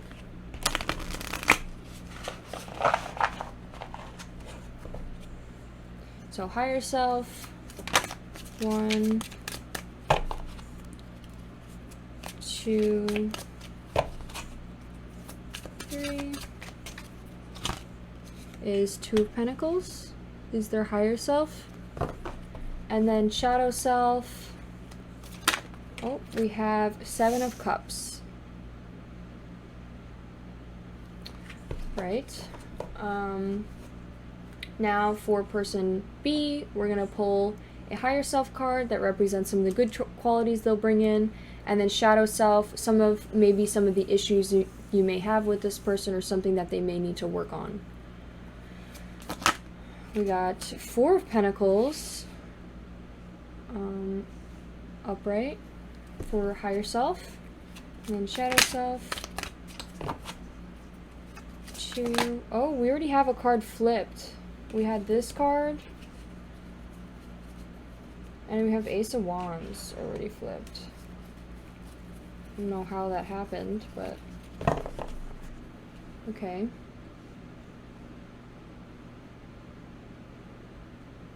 Interesting. Now we're gonna pull some oracles. We have the Affirmators deck.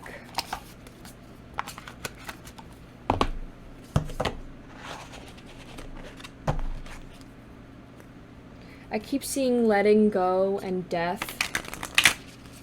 the death card, so like a transformation, a possible transformation that has happened, or transformational period. We have clarity here. We'll pull one here. One. Oh. Impermanence.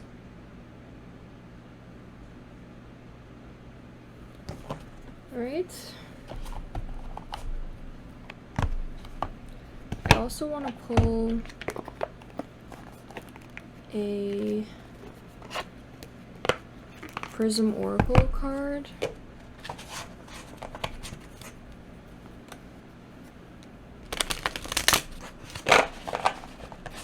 So one here and one here.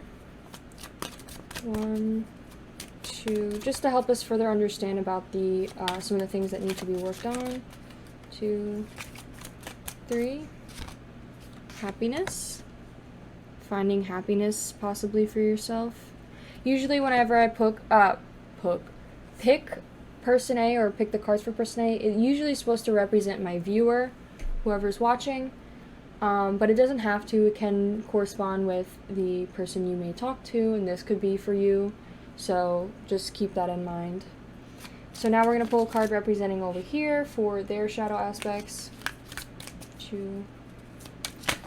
Oh, we have faith and movement in reverse.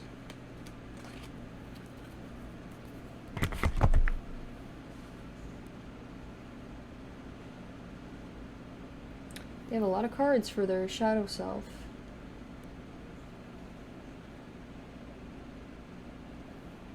Okay.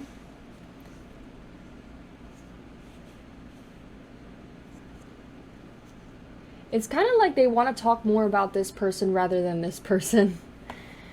It's funny. Okay, I wanted to pull one more Moonology deck because a card, obviously, because like that's could be a thing of why you picked this reading.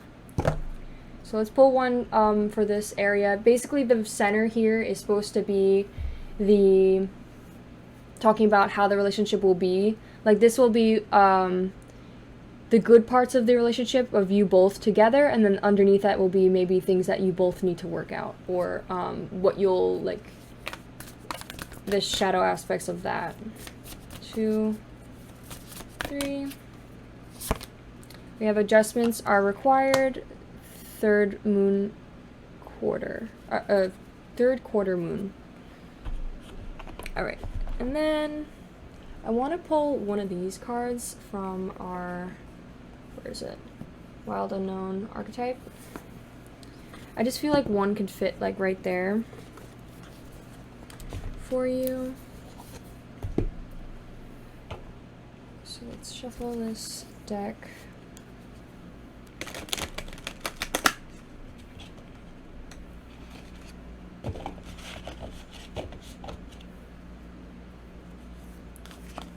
One, 2, 3. We got the gem. No, it's kind of like that.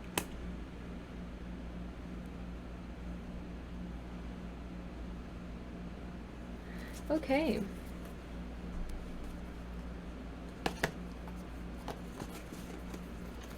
So I'm going to reorganize and move everything around a little bit and come back starting with person A.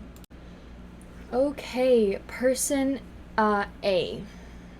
So just imagine me talking to person A. I'll try to do the same with this. I just feel like it's supposed to represent you, but if it doesn't have to. So this person could be an Aries, just because the Aries card is a little bit more to this side here. I kind of take it as like this is like the middle ground, the fault line, and then there's this person, and then this person. It is like the fault line's a little bit more to this person. So I feel like this person could be an Aries. Also, I think oranges specifically could be some sort of significance. Maybe you've been eating a lot of oranges recently, or having like vitamin C a lot, or drinking orange juice, or just like something with an orange, or maybe like a past memory that has some sort of significance.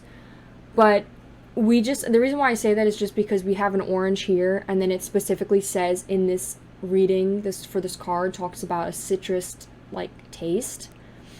So maybe like drinking orange juice or can benefit you and bring you more happiness. So another thing too, let's just talk about the signs, right? So Aries for sure. We have a little bit of earth signs, we'll have a little bit of water signs. So this person could either be a strong Aries placement and then have little placements in earths or cups, possibly in like their other placements on their chart. If you want to check that out about yourself, go to an app. There's like a bunch of apps on the App Store where you could find out your birth chart. One of them is CoStar. I use CoStar. I'll put in, one day I'll show my CoStar and so you guys can add me, but basically you want to look at your chart, see where your earth sign placements are, see where your Aries placement is, and figure out, read the description it says in that specific area, and it'll help you understand more about this reading. So if you want to check that out, do so. It also doesn't have to be that you have placements of these such. It could also just be specifically in your time period currently right now. This person could be dealing with some sort of abundance coming their way. Like this person can provide abundance. And the Cups talks about the emotional side. I think a beneficial part of this person is that they're very abundant. The Two of Pentacles is someone who's very hardworking, someone who's always busy, always on the go, like quickly getting things done, always, and can easily get tons of tasks done. I'll read the description, the personality type for the Two of Pentacles. So the Two of Pentacles personality type is always busy. They're someone on the go and skillful juggling various elements in their life. Somehow they manage to be a parent, an employee, a business owner, and a mentor and a volunteer all at the same time. They live, their lives may seem very chaotic, but they're mostly always have it under control somehow. The downside, however, is that while they are going about achieving multiple goals, they cannot give anything their full attention, and as a result, some areas may suffer. So that's the good thing about this person, is this person's very constantly busy, and somehow it's not even like, how does this person get all the shit done at once? It's just insane. I think this person also is constantly thinking like a couple steps ahead and thinking about just like the future, constantly is thinking about the future and how to make things better. But I think it could bring possible downfalls mentally and strain their happiness, because they're always worrying and always expecting the worst. So it's always like very negative and draining to their mental health, because they're always trying to focus on the future and predict the future, rather than, sometimes taking a break, relaxing. You don't always have to be on go mode. You don't always have to be perfect. You don't always have to get everything done so perfectly. Sometimes areas in your life will fall down a bit and will fail, and maybe not, will suffer. But that's okay, because you're human and you'll take the steps to try to work on that. Like everybody, there's always going to be something that someone needs to work on and make better. Everyone always has something to make better. You're never going to be perfect. You're never going to have everything align. And that's fine. Like, you're doing great, sweetie. Better than anyone else has ever expected. So don't beat yourself up about it. Also, another thing too, maybe a message for this person is maybe once in a while take a break and enjoy your surroundings. Appreciate your surroundings. You don't always have to be going everywhere. You live life so fast that you never even take the time to stop and appreciate your surroundings and look around and be like, wow, like this will be a key memory I'll have for the rest of my life, I think memories are very important as well, but I think this person may be an overthinker and think so much that it tears at their happiness. Especially since we have clarity here, it's like the card basically talks about the orange peel. They can separate upright, they can separate between their intuition and just mental chatter. And when the mental chatter becomes bitter, they basically peel it and throw it away into the trash. And I think this person may struggle between what's mental chatter or inner criticism or inner critiquing of yourself, like being very critical of yourself, versus just overthinking. I think this person, or like actual intuitional messages that is trying to be said. I feel like this person just like can't tell the difference, and they are always very hard on themselves and being very self-deprecating, possibly mentally, or just overthink a lot. I think they may, not even like just about themselves, maybe, not even about themselves, even though the orange is low-key kind of looking at themselves. I feel like it also could come into play with this relationship, that they may overthink a lot about this relationship, and maybe always feeling like they can't do enough, like physical abundance. I think maybe they feel like with abundance they can't provide enough with their actions, maybe. Also, but a good thing about them too is, even though that may be a difficulty that this person deals with, they still are amazing. They're still thriving. They may need to find some happiness in their life, of course, but that's okay. That's like everybody. And the Two of Pentacles, they are always busy, always grinding. And I think this person, the good aspects of that is that they work hard at anything they do.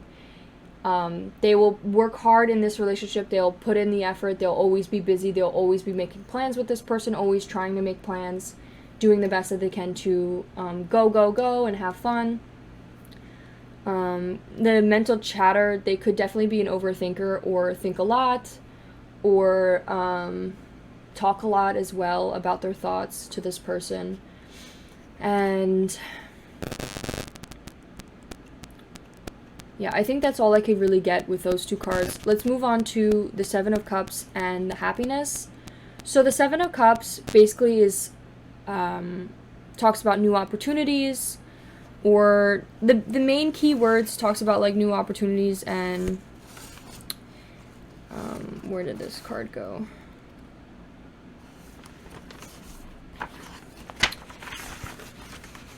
New choices, wishful thinking, and possible illusion. I feel like the main message about this is illusion, more specifically when it comes to love. I think this person may struggle with perfection a little bit, and especially when it comes to finding a partner. I think maybe they feel like they need to find the perfect one in order to be happy, and they're always constantly being deceived, but not like on purpose. It's more of like their thoughts deceive them, because they put people on pedestals and imagine them to be perfect and like exactly what they want, but then once they get to meet them, they're just like any other human being with, you know, with some shadow aspects, and they just feel like it's not good enough for them, or that they want to seek out other people, possibly while being in a relationship or just talking to other people. They don't seem to be, they're always looking for, it's in the picture of the original tarot. It talks about it literally is a picture of a man with a bunch of cups, and in the cups there's one that has a veil over it, and the guy has like all these different options that he could see with, you know, that's unveiled. They could see the actual options, see what it is and everything about the options. But they just are so curious about the one that's under the veil. They are like, this one has to be the one. This I know is the good one, or like this one is going to be the best because it's under the veil. I don't know too much about it.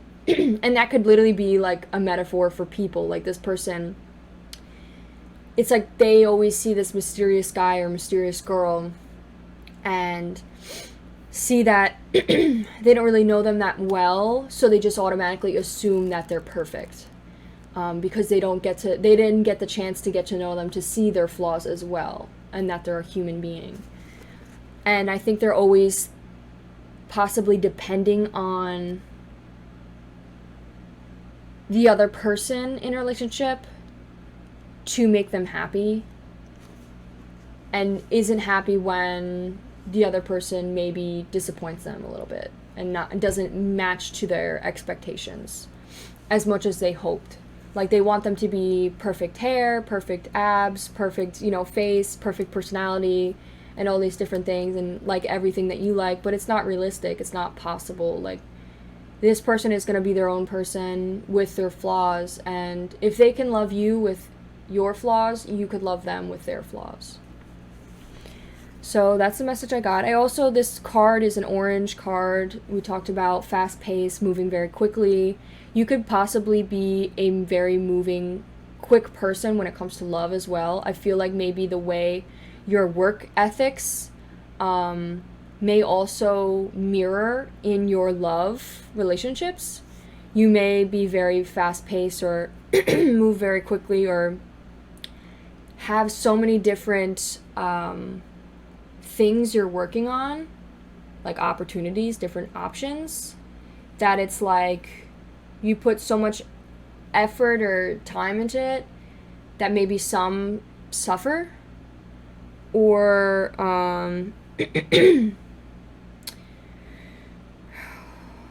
maybe you hang out with these people or these options often, that it's like you could be so busy that you don't even have time to really be happy or appreciate the moment, or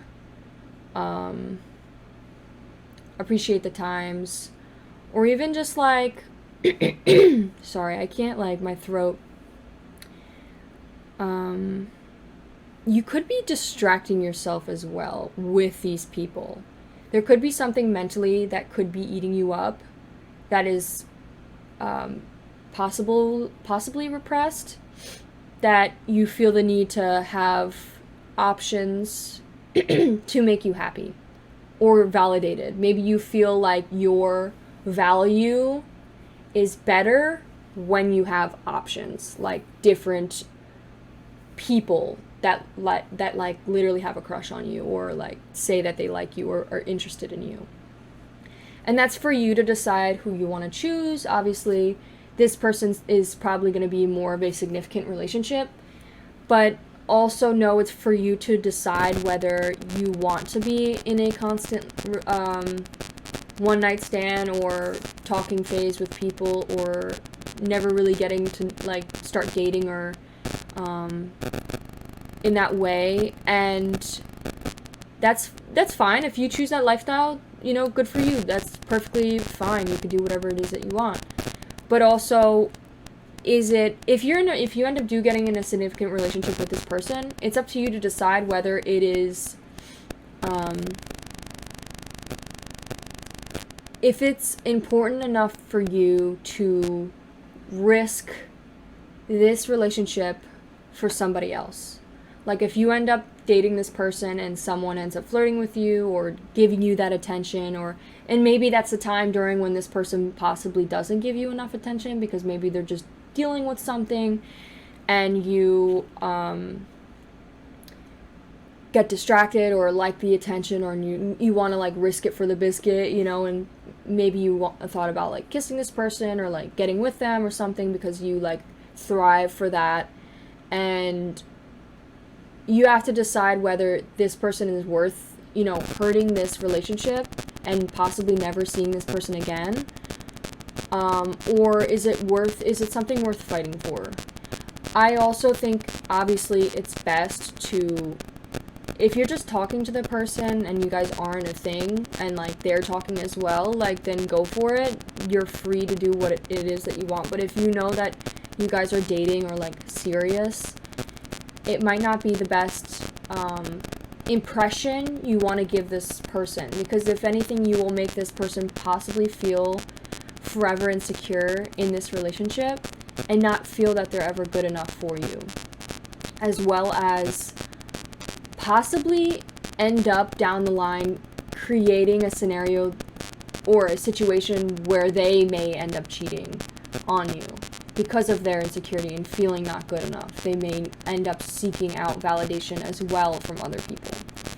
Okay, that's enough of what I need to say. Let's move on to person B, talk about them, and then we'll talk about the center, and then we'll put cards and the charms for you. Okay, now person B, let's just talk about the signs that are here for person B. I think they actually might be the Aries now that I'm seeing. We have the Ace of Wands here.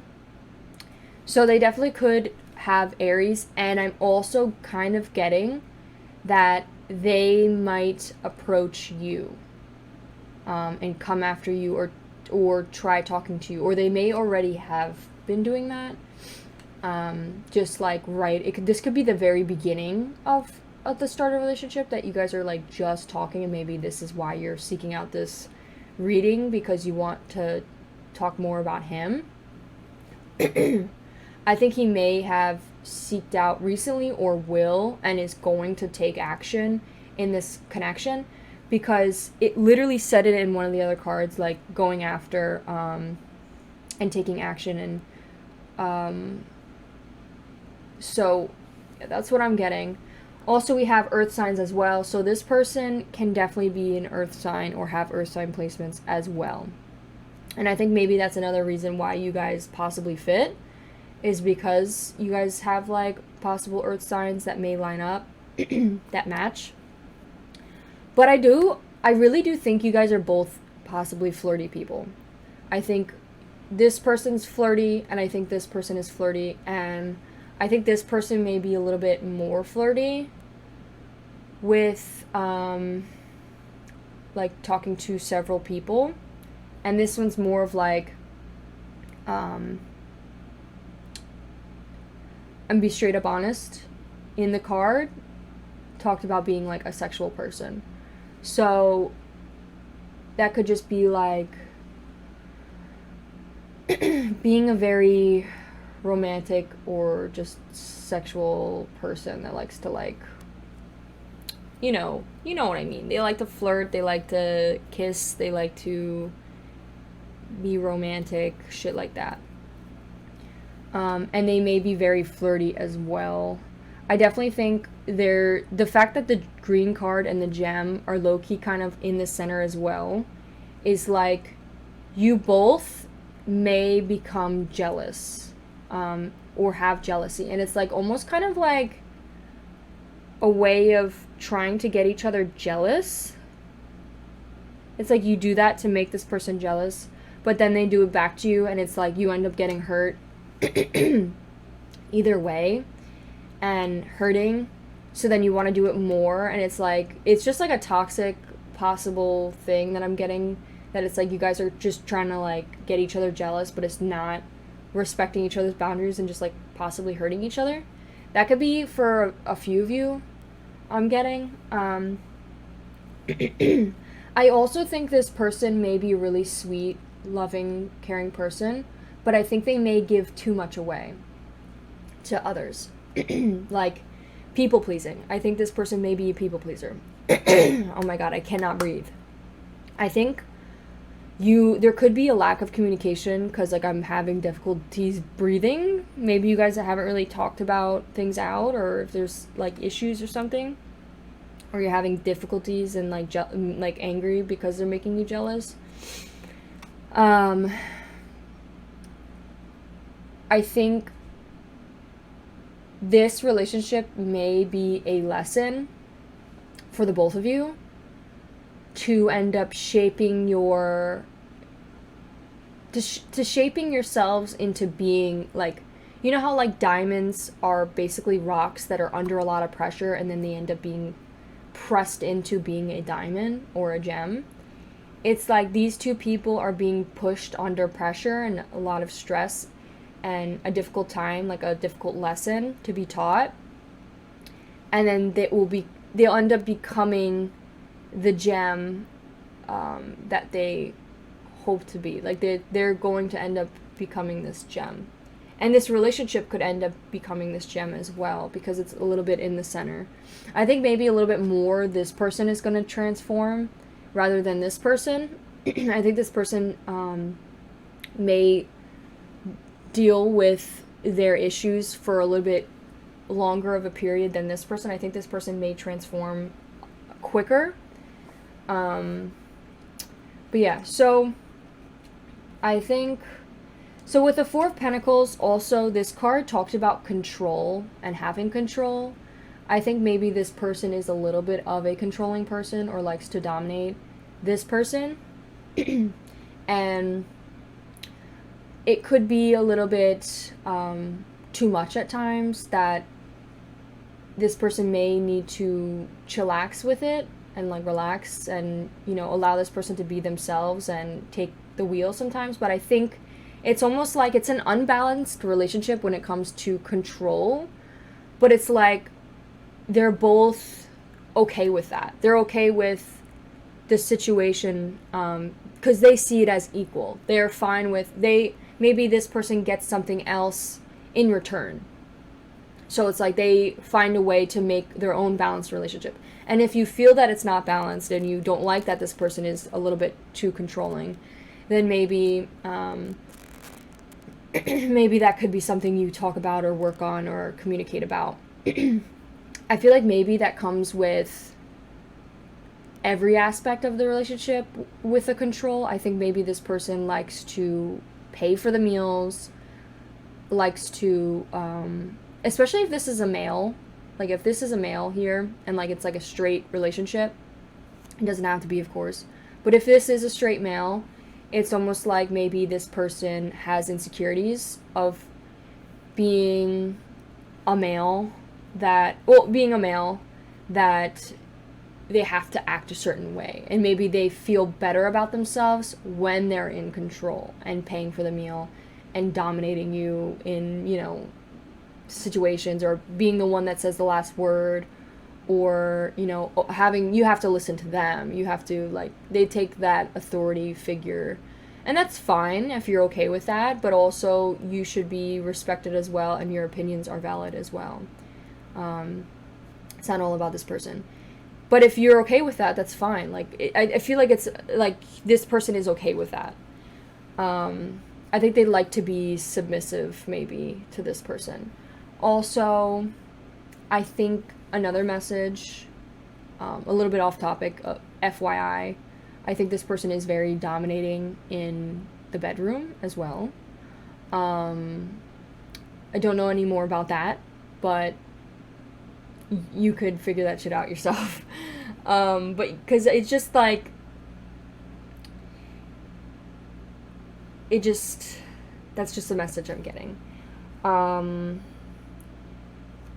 With the Ace of Wands, I think this person is very energetic, very exciting to know, bold, youthful, pure-hearted, and excitable. They may be a little bit childish, and maybe that's something that needs to be brought into this person. I think this person has like a very nurturing, loving, but also like chase the bag type of mentality and thriving. But they lack possibly a sense of like fun and childlike happiness and like the inner child. They maybe are so serious all the time that they don't like ever really have fun, and this person may bring that into your life, like the sense of excitement, and that could definitely be the sense of the flirting and the jealousy and all that drama, and like maybe you guys are like, you like that because it's exciting or whatever, but in the end of it, it may bring harm, it may cause you pain, because is it really worth, you know, having fun versus getting heartbroken that this person ends up taking it too far, or you end up taking it too far and you hurt this person and then you guys end up not even working out. So I think that's something to consider and wonder if you want to take this relationship seriously or not. I think you both are kind of maybe always just the type of people that talk rather than get into a relationship.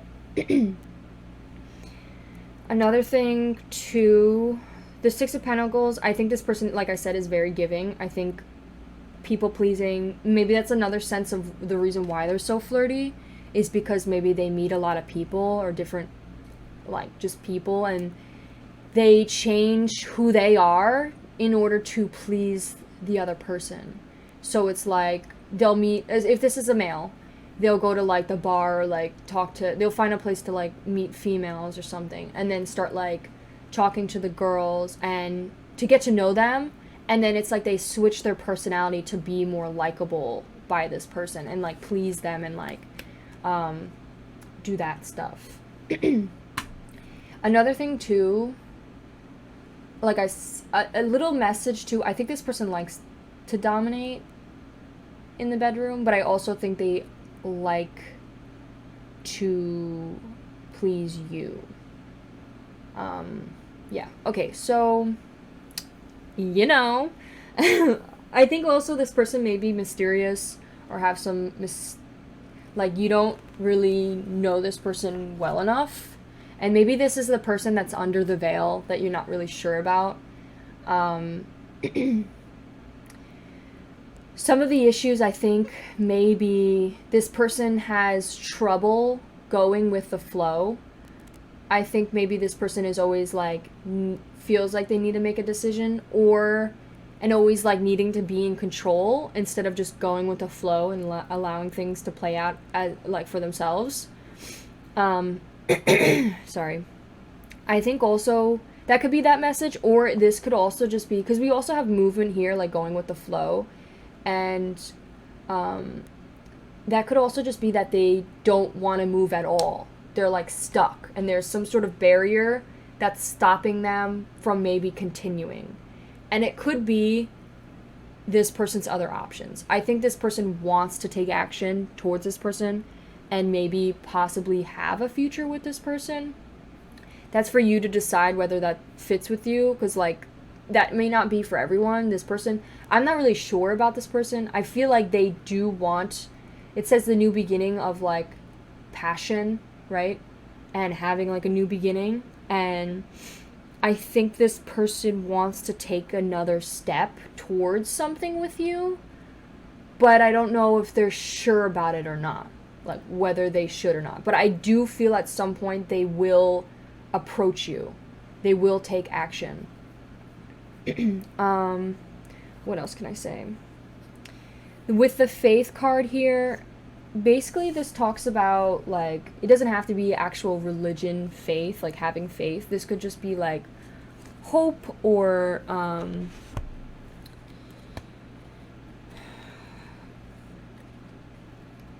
trusting that no matter what, things will be okay. I think this person doesn't see that. I think they're always possibly worrying. Maybe they worry a lot about this connection. I think one of the downfalls is that they don't want to move, they feel stuck and don't go with the flow. But I also think it might be a good thing about them too. It's like those both two attributes is a good thing and a bad thing, because the good thing is that they take things slow and like I feel like they're a very stable person and move slowly. Like the opposite of this person moves very quickly, this person moves a lot slower. And it's a good thing, but then they tend to get stuck in their life a lot. Whether to make a decision or not, they may be indecisive and get stuck a lot in their life when learning life lessons, or just it takes them some time.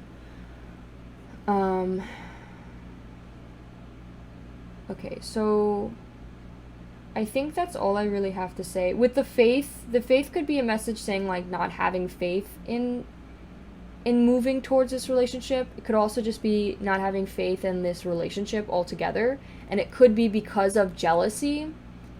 Since we have jealousy both with these cards, like definitely jealousy or envy is getting in the way. That maybe you may want to reroute that direction, especially if you're serious about this person. If you're not serious and you see red flags, you know, do what you do. Like, this may just, you know, you could just go with the flow. But if you do see something of potential, maybe redirect and try a different approach, because trying to make them jealous is childish in a way, but also won't result in any, you know, beneficial. If anything, it'll do more harm than good. It's fun, yeah, sometimes to like know that this person does care and that's why they're trying to hurt you, but it's not. It just goes to show that they don't respect you and you don't respect them. It's a lack of respect in the relationship. Okay, I think this person will become a gem though in the future. Like, I think this person is on the way of having a transformational step in their life. Like, they're going to end up going a lot under pressure and becoming a better person and a higher self. I think it will happen soon. And I think possibly this connection will bring them into being that. This person, maybe not so much. I think this person may have lessons to learn and may learn a little, but not as much as this person will. Okay, let me now talk about your relationship together. Oh, also another message I wanted to say, specifically in the book, it says for the Six of Pentacles, you may have a family member or friend that may try to set you up with a guy, and this may be that guy or girl. And you may be like, oh, it's annoying, I don't want to be set up, they're not going to have someone that I like or my taste. But it says to you may want to possibly go for it and try it out. Or just see where it goes. Yeah, I definitely think this person, though, is the driver, and this person's more of, like, the passenger when it comes to the relationship. And, like, it's a mutual agreement. But, okay. So now on to the middle. So with the time to take action, new moon in Aries, basically this card is a new beginning in Aries. Aries can represent passion, can represent a specific male, could also represent, like, it's the beginning of, it's like in January? No. Aries is the first zodiac sign, so it's like the new beginning, like the very beginning of flame has been lit. So the benefit and the good higher self of this relationship is it's a very passionate, fiery relationship. And it's also a message saying a new male is coming into your life, specifically possibly this person. And I think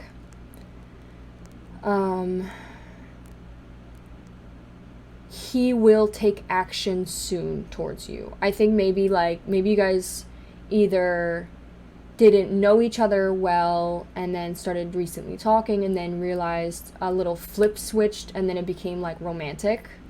Like something just happened where you guys now started like being romantic, and then this person will somehow take action, maybe ask you on a date or do something.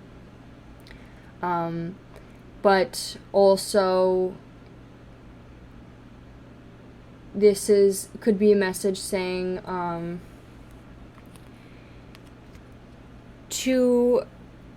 it's like you're being assertive, you're being driven, and it says the big yes of the universe. It's like a yes card saying like go for it, and that could be a message for this person saying to go for it with you. I think also this could be this person's going to be determined and self-assured and brave for trying and reaching out. I think also this person is very driven to success and may move and approach very quickly and have caution. You don't have to move too fast. Don't move this relationship too fast. Take it slow. And don't forget your manners. Treat them well. And also it says, don't think about giving up. Keep trying. I think maybe both of you are very dedicated. You both may actually have Aries placements that you may be dedicated to fixing or trying things out and working on it. But you may also both do your best and constantly are happy or trying to be happy with doing your best, like to appreciate and be proud of yourself for always trying to do the best. I think that's like the good aspects of the both of you. You may also need to focus a little bit on the future and create a plan and look at what the future will create on this relationship. Do you see a future with this person? Do you not see a future with this person? If you do, how are you going to work to maintain a healthy relationship with boundaries with this person? And then obviously we have third quarter moon. Adjustments are required internally, mentally. I think you guys both are needing mentally to adjust how maybe about your happiness or how you feel about yourself or self-care. I think this person also doesn't really have faith, like a little message, faith in their own self-care. I think they may struggle with that. I think this is clearly, I will literally read the description. It says, think of yourself as a vessel that has been filled more and more over the past few weeks. Somewhat has come your way, maybe some of what has may come over your way has been wonderful, but there's a lot of negativity you need to let go of. Whatever situation you've been asking about now, be honest whether it's being toxic or there are toxic emotions involved you need to release or just release. This card also comes with a promise that not all is lost. However, there are changes or adjustments required before you get into where you want to be. Maybe you guys already have had this jealousy recently, and that's what maybe stopped this person from coming towards you. But maybe this person will reach out and say, hey, can we go on a date? Instead of like continuing this jealousy thing. And I think that's something you should say yes to, because it may be beneficial and could work. Maybe there will be less jealousy and more of a healthy, loving relationship. And it's not all lost. Don't lose hope. Don't lose faith. Maybe this person is you, but don't lose faith about this connection. You still can try things out. Maybe it's time to,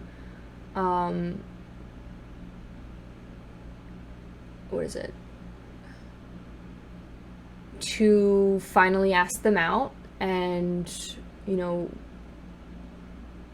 make them yours, like ask them to be your girlfriend or something. So you set a boundary, establishing to be loyal to each other. Reevaluate the situation, what could be done to fix the crisis, or realign. What adjustments are required? What do you need to do in order to fix this? Ask yourself and reflect on yourself. This is something that both of you guys need to work on. A relationship isn't one-sided. This person shouldn't be doing all the effort. This person also needs to put some effort in as well. And trust that adjustments are required to move forward in the situation. And it also is a little message saying something is new and exciting around the corner. Okay, so that is what I have for you. Let's pull some messages now.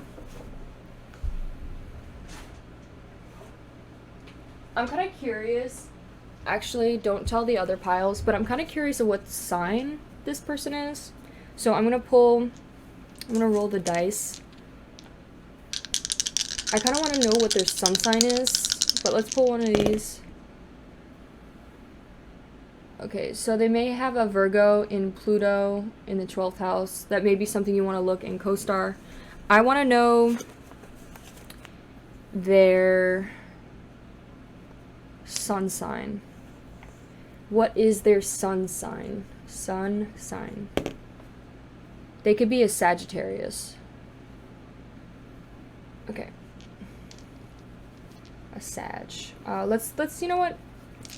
How can we do to one and not the other? Let's see what the other person has to say. What sign are you? There could be a Scorpio. Interesting.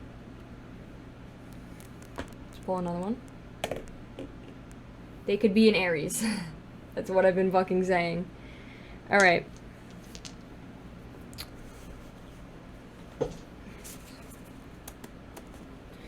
Let's see. Okay, so I'm going to pull messages on these 4 cards, and those 4 cards will represent what this person may want to say to this person. And then the cards that are laid out on these cards will represent what they want to say to this person. And then in the middle is something that they both may want to say to each other. 1, 2,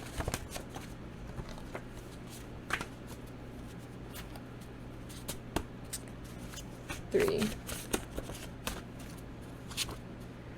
I will never learn. I think this person is very stuck on not learning about this, maybe? Or I will never learn maybe to calm down a little bit more about moving slowly with work. Maybe they're always going to be fast-paced at work, and that's fine. You don't have to constantly... You don't have to slow down anything. You could keep going. Just sometimes, you know, smell the flowers. That's all. And that could be I'll never learn with the flirting. Maybe this person is just always like in a... that may be a message that you may want to keep an eye out if you're this person. Eyelashes done. Maybe this person gets their eyelashes done, or maybe it's in reverse. Maybe they think about getting their eyelashes done in their head, or maybe they are very critical about people who get their eyelashes done internally and doesn't say it. It says rough times ahead. I was feeling called to put it here, but I didn't mean to. I wanted to go this way, and I didn't establish that, so I'm just going to put it back. Let's put a card here, because we're not done what this person wants to say. What does this person want to finish saying?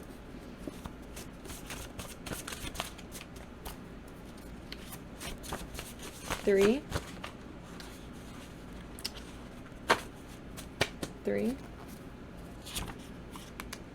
Go through with it. This is your sign that it's okay to continue. That's in reverse, so I think it's a sign saying not to continue. Maybe you're feeling unsure about this person, and maybe there's other options that you may want to go through with. And this is a saying not to do that. It could also be another message that maybe you feel internally that it's okay to go through with talking to somebody else rather than this person. I guess that's up to you to decide. This is your life. The cards don't tell you what to do.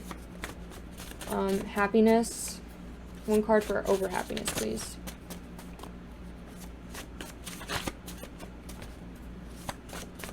Three. Rough times ahead. So that was a message for you. I think this person may struggle, maybe going through a difficult time right now. Alright, let's pull the 2 middle cards now. One good higher self card, one shadow self card.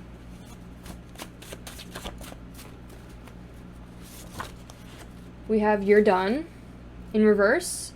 Maybe this is like the opposite of that, like let's go. it's like you're not done yet. This is unresolved business. It hasn't even ignited yet. Maybe it's like just starting, like it's just beginning instead of finishing. And then, but it could also be internally someone, the Aries may be thinking you're done, like they're done with this person. So I don't see it that way, only because, like I've been saying, I think this person is going to take action towards this person. I don't know if they're going to come out and be like, let's go on a date, or if it's going to be like, reach out and tell you that they don't want to talk to you anymore. If it's beef, like, because maybe they could be very heartbroken because of something that happened. And like cheating. So they may take action with breaking up with you, or take action with saying that they're done with you, with this person. I'm sorry, I keep saying you. With this person. And it may be for the best. And that's okay. Like, I think this is just for some of you, like very few of you. But if that's a message for you, then, you know, I think that will be better off possibly for that person if there is a case of you guys were in a relationship and there was cheating. And I think it's for the best anyways for the both of you, because maybe it's going to help both of you learn to, you know, find the right one. We also had walking on the tightrope come out, but I'm not going to put it down because it was underneath. Let's pull one right here. 1, 2, 3. It says give it time. I think slow down, like give it time, give this person time maybe to respond to you. Okay, now we're going to pull some messages from this person. I think both of you guys need to give it some time. We have respect yourself. I think maybe this person cheated on that person. Or has thought about it. Or wanted to. I don't know. That may be for a few.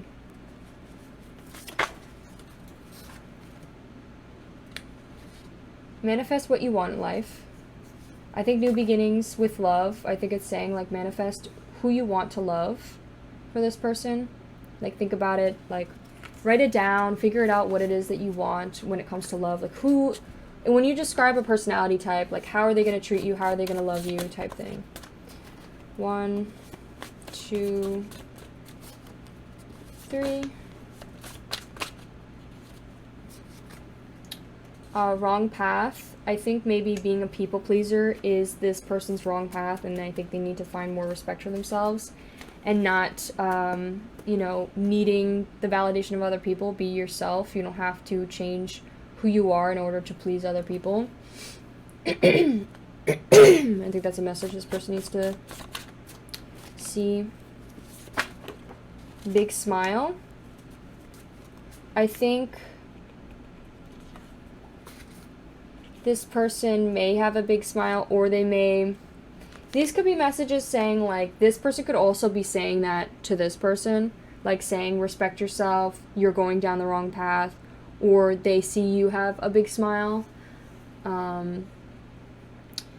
Another message could be, maybe you have a big smile or you're happy about their wealth. They may have a lot of wealth or royalty to bring to you.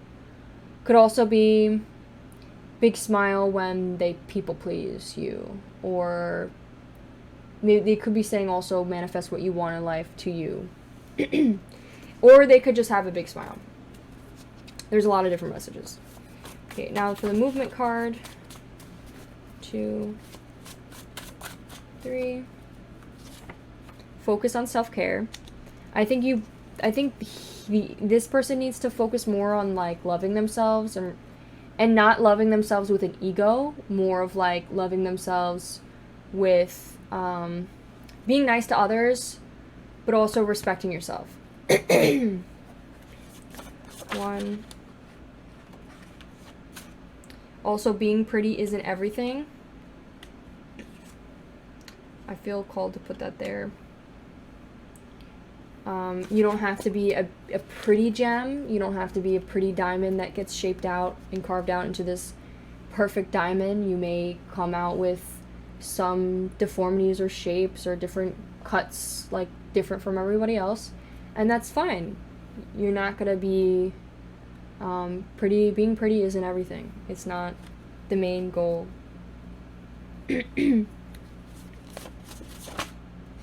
We have, you're allowed to cry. Maybe this guy or whoever this is, I keep assuming it's a male. I just feel like it is. But this is another message saying you're allowed to cry. This person may hide or not allow the water to pour out of their eyes. You know, like they don't allow that flow, the crying to flow. They kind of stop it. And this is just a message saying you're allowed to cry. This could also be you. Like, this could be you over here. And this is maybe the other person. Yeah, you're allowed to cry. Like, things get hard. And it's better to cry and let it out than bottle it up. You're gonna... into anger. If you don't, you know, treat the sadness or treat your emotions, it will all end up bottling up into anger and repressed anger, which is what causes, you know, way more issues down the line. It's better to just let it all out and heal properly than to be ashamed of crying. All right. I keep also seeing dark space in life. P.S. I love you. You're loved. You're cared for about your surroundings. Even if you are this person, and if there was cheating, know that you're a human being. You're not perfect. People make mistakes. If this person cheated on you, I'm not saying that as like, you know, that it's okay for them to do that, because it's not, and you respect yourself and find someone else. It's time for you to move on. But know that it's not because of you that they cheated on you. It's not because you weren't good enough. It was because they weren't happy with themselves and are constantly needing validation from other people. And that's just something that they need to work on. And that's respect yourself, set a boundary, be like, hey, we're done, move on, and find someone else who will treat you better, respect you better, and be loyal to you. But also, again, like, if you are this person who may have cheated, just for the few of you, if that's the case, know that it's okay. You're not perfect. Nobody is. I feel like everybody at some point in their life struggles with not feeling good enough, insecurities, seeking out other, you know, opportunities or potentials. It's kind of hard not to think about, you know, what could be with other people, and that's fine. Like, as long as you learn and know that it's not okay to do that to a person, and that you've learned and feel guilty about it, and like, it goes to show that you're a human being and that you care, and you don't want to do that again, and that's fine. Like, that's good. You're learning, you're growing as a human being. It's better to know that you did the wrong rather than continuing to proceed in this path. All right, I talked enough about that. All right.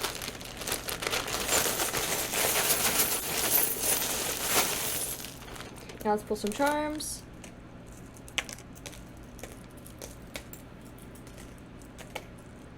Yeah, there's definitely an Aries. They're definitely the Aries.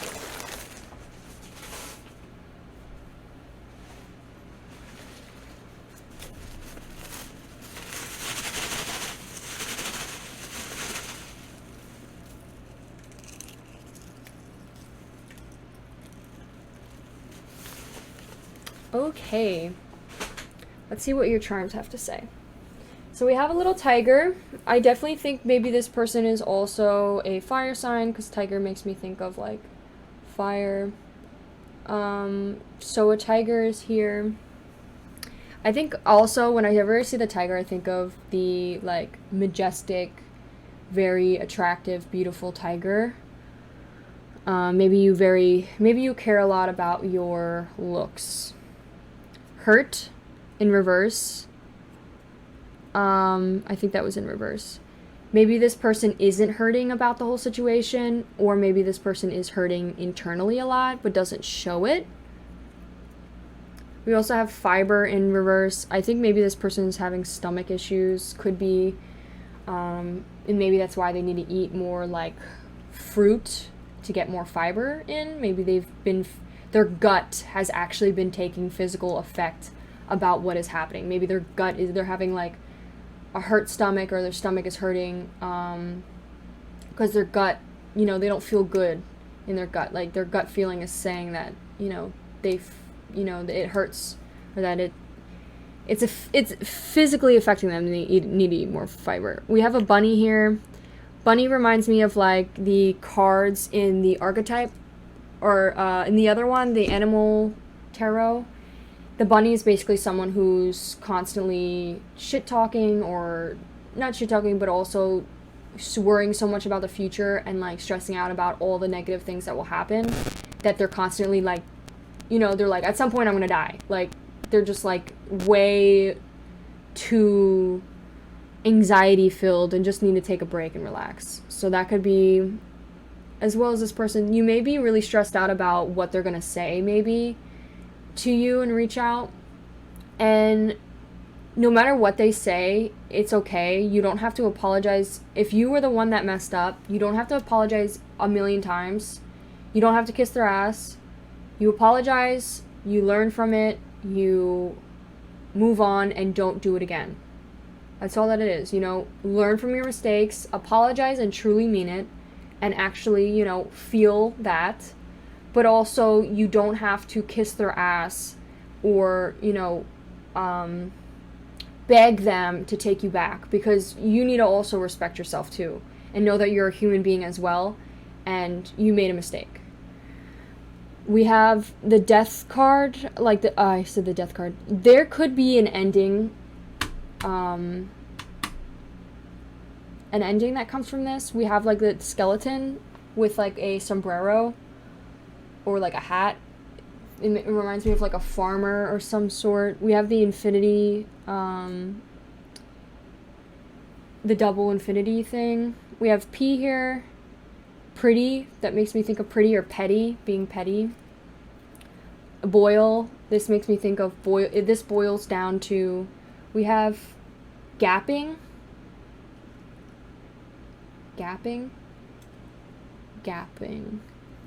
like space. Gapping makes me think of like gapped teeth for some reason. Gapping, just thought of gaping, like gaping hole. Maybe competition, maybe there's a lot of competition in this relationship, like you guys are always, there's always people trying to affect this relationship and be competition for the other person. Maybe that is very envious and jealousy, and maybe jealousy is creating a gaping hole in this relationship. And the competition, maybe you're always feeling like you need to be pretty in order for other people, and it's creating like, it's boiling down to something no bueno, not good, to something evil, almost like bad. You're allowed to cry. Seahorse in reverse. This makes me think of Pisces energy, and like in reverse, maybe like the shadow self of Pisces. Like Pisces makes me think of someone who's not healing properly, and someone who just lets your ego take control, and then they like to fuck up everybody else's life because they're hurting, rather than, taking the steps to actually heal and like know that you can't hurt people, that you can't just go around hurting people that literally have done nothing to you just because you're angry with yourself and angry with someone else. Don't take your frustration out on other people. And I feel like maybe that person will end up doing that in the future. Or maybe This is just another message saying they could be a Pisces or something. Billion. A billion. Billion.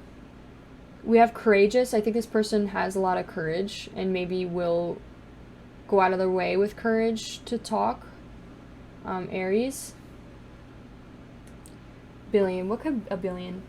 A billion, I just keep getting, like, there's a billion fish in the sea, like, there's other people, and there's a billion other people who can respect this person. M, there's an M here, M for manifestation. This could also just be an initial. We also have music note. Maybe this person's very into music, or maybe wrong path, don't go into music. Maybe someone's trying to go into the music industry.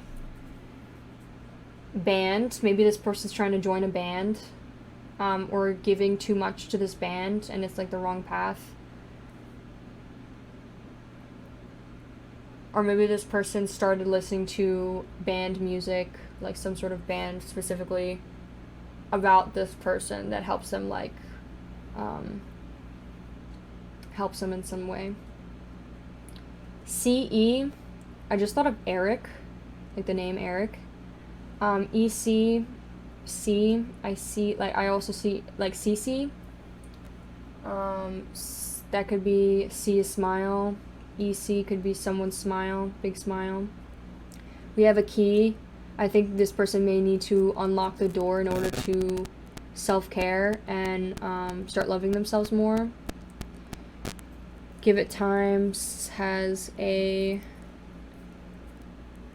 ant upside down on it. Maybe there's pests, like there's pests around, or there's a lot of, like, dirty air or surrounding that needs to be cleaned out. Like, it needs to be cycled through, or, like, there could be, like, ants or, like, pests in your life, like, literally. And it could be, like, or someone's name could be Anthony. But it says to give it time, give it some space, let this person breathe. I think that's for both of you guys. We also have D here. D could be an initial, or don't be a pest, maybe. We also have O here. This could be an initial, or, like, oh my god. We also have a dolphin and a mask. Maybe you're hiding behind a mask, pretending that you're happy. Could also be you're hiding around a mask, acting like someone else, or you're hiding around a mask, trying to always be pretty. Bull. Whenever I see bull, I think of Taurus, but also whenever I see bull, I think of, like, bullshit. We also have a peacock here, or no, it's a swan. I think a swan reminds me of, like, the beautiful creature. It's like the swan is, like, very beautiful and mature, and maybe grows into being more of a mature person. Okay, I hope this has helped in some way. Know that, like, if you don't see the red flags for, like, if this is in the future and it didn't happen now, notice the red flags. If you see that this person may be giving you the red flags that they will cheat on you, then maybe this is, like, a message saying to you that they might. But just because it says that there could be cheating doesn't mean that there will be. I don't even think there will be. I think it's more of just jealousy will come in. And I think this person may be very jealous or controlling also. That could be another message. And maybe this person, it just has friends. And maybe this person's a little bit flirty, but they just have friends that are guys, and this person becomes very jealous and controlling about it. So, you know, keep out for the red flags. Notice these things.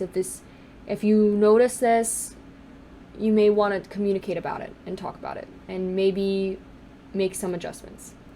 Okay, thank you so much, Pile 4. I'm so sorry this reading was so goddamn long, but I hope you found some messages, and if you like this video, please consider giving it a like and subscribing, and I hope you have a beautiful, wonderful rest of your day. Alright, I'll see you in one of my next readings. Bye!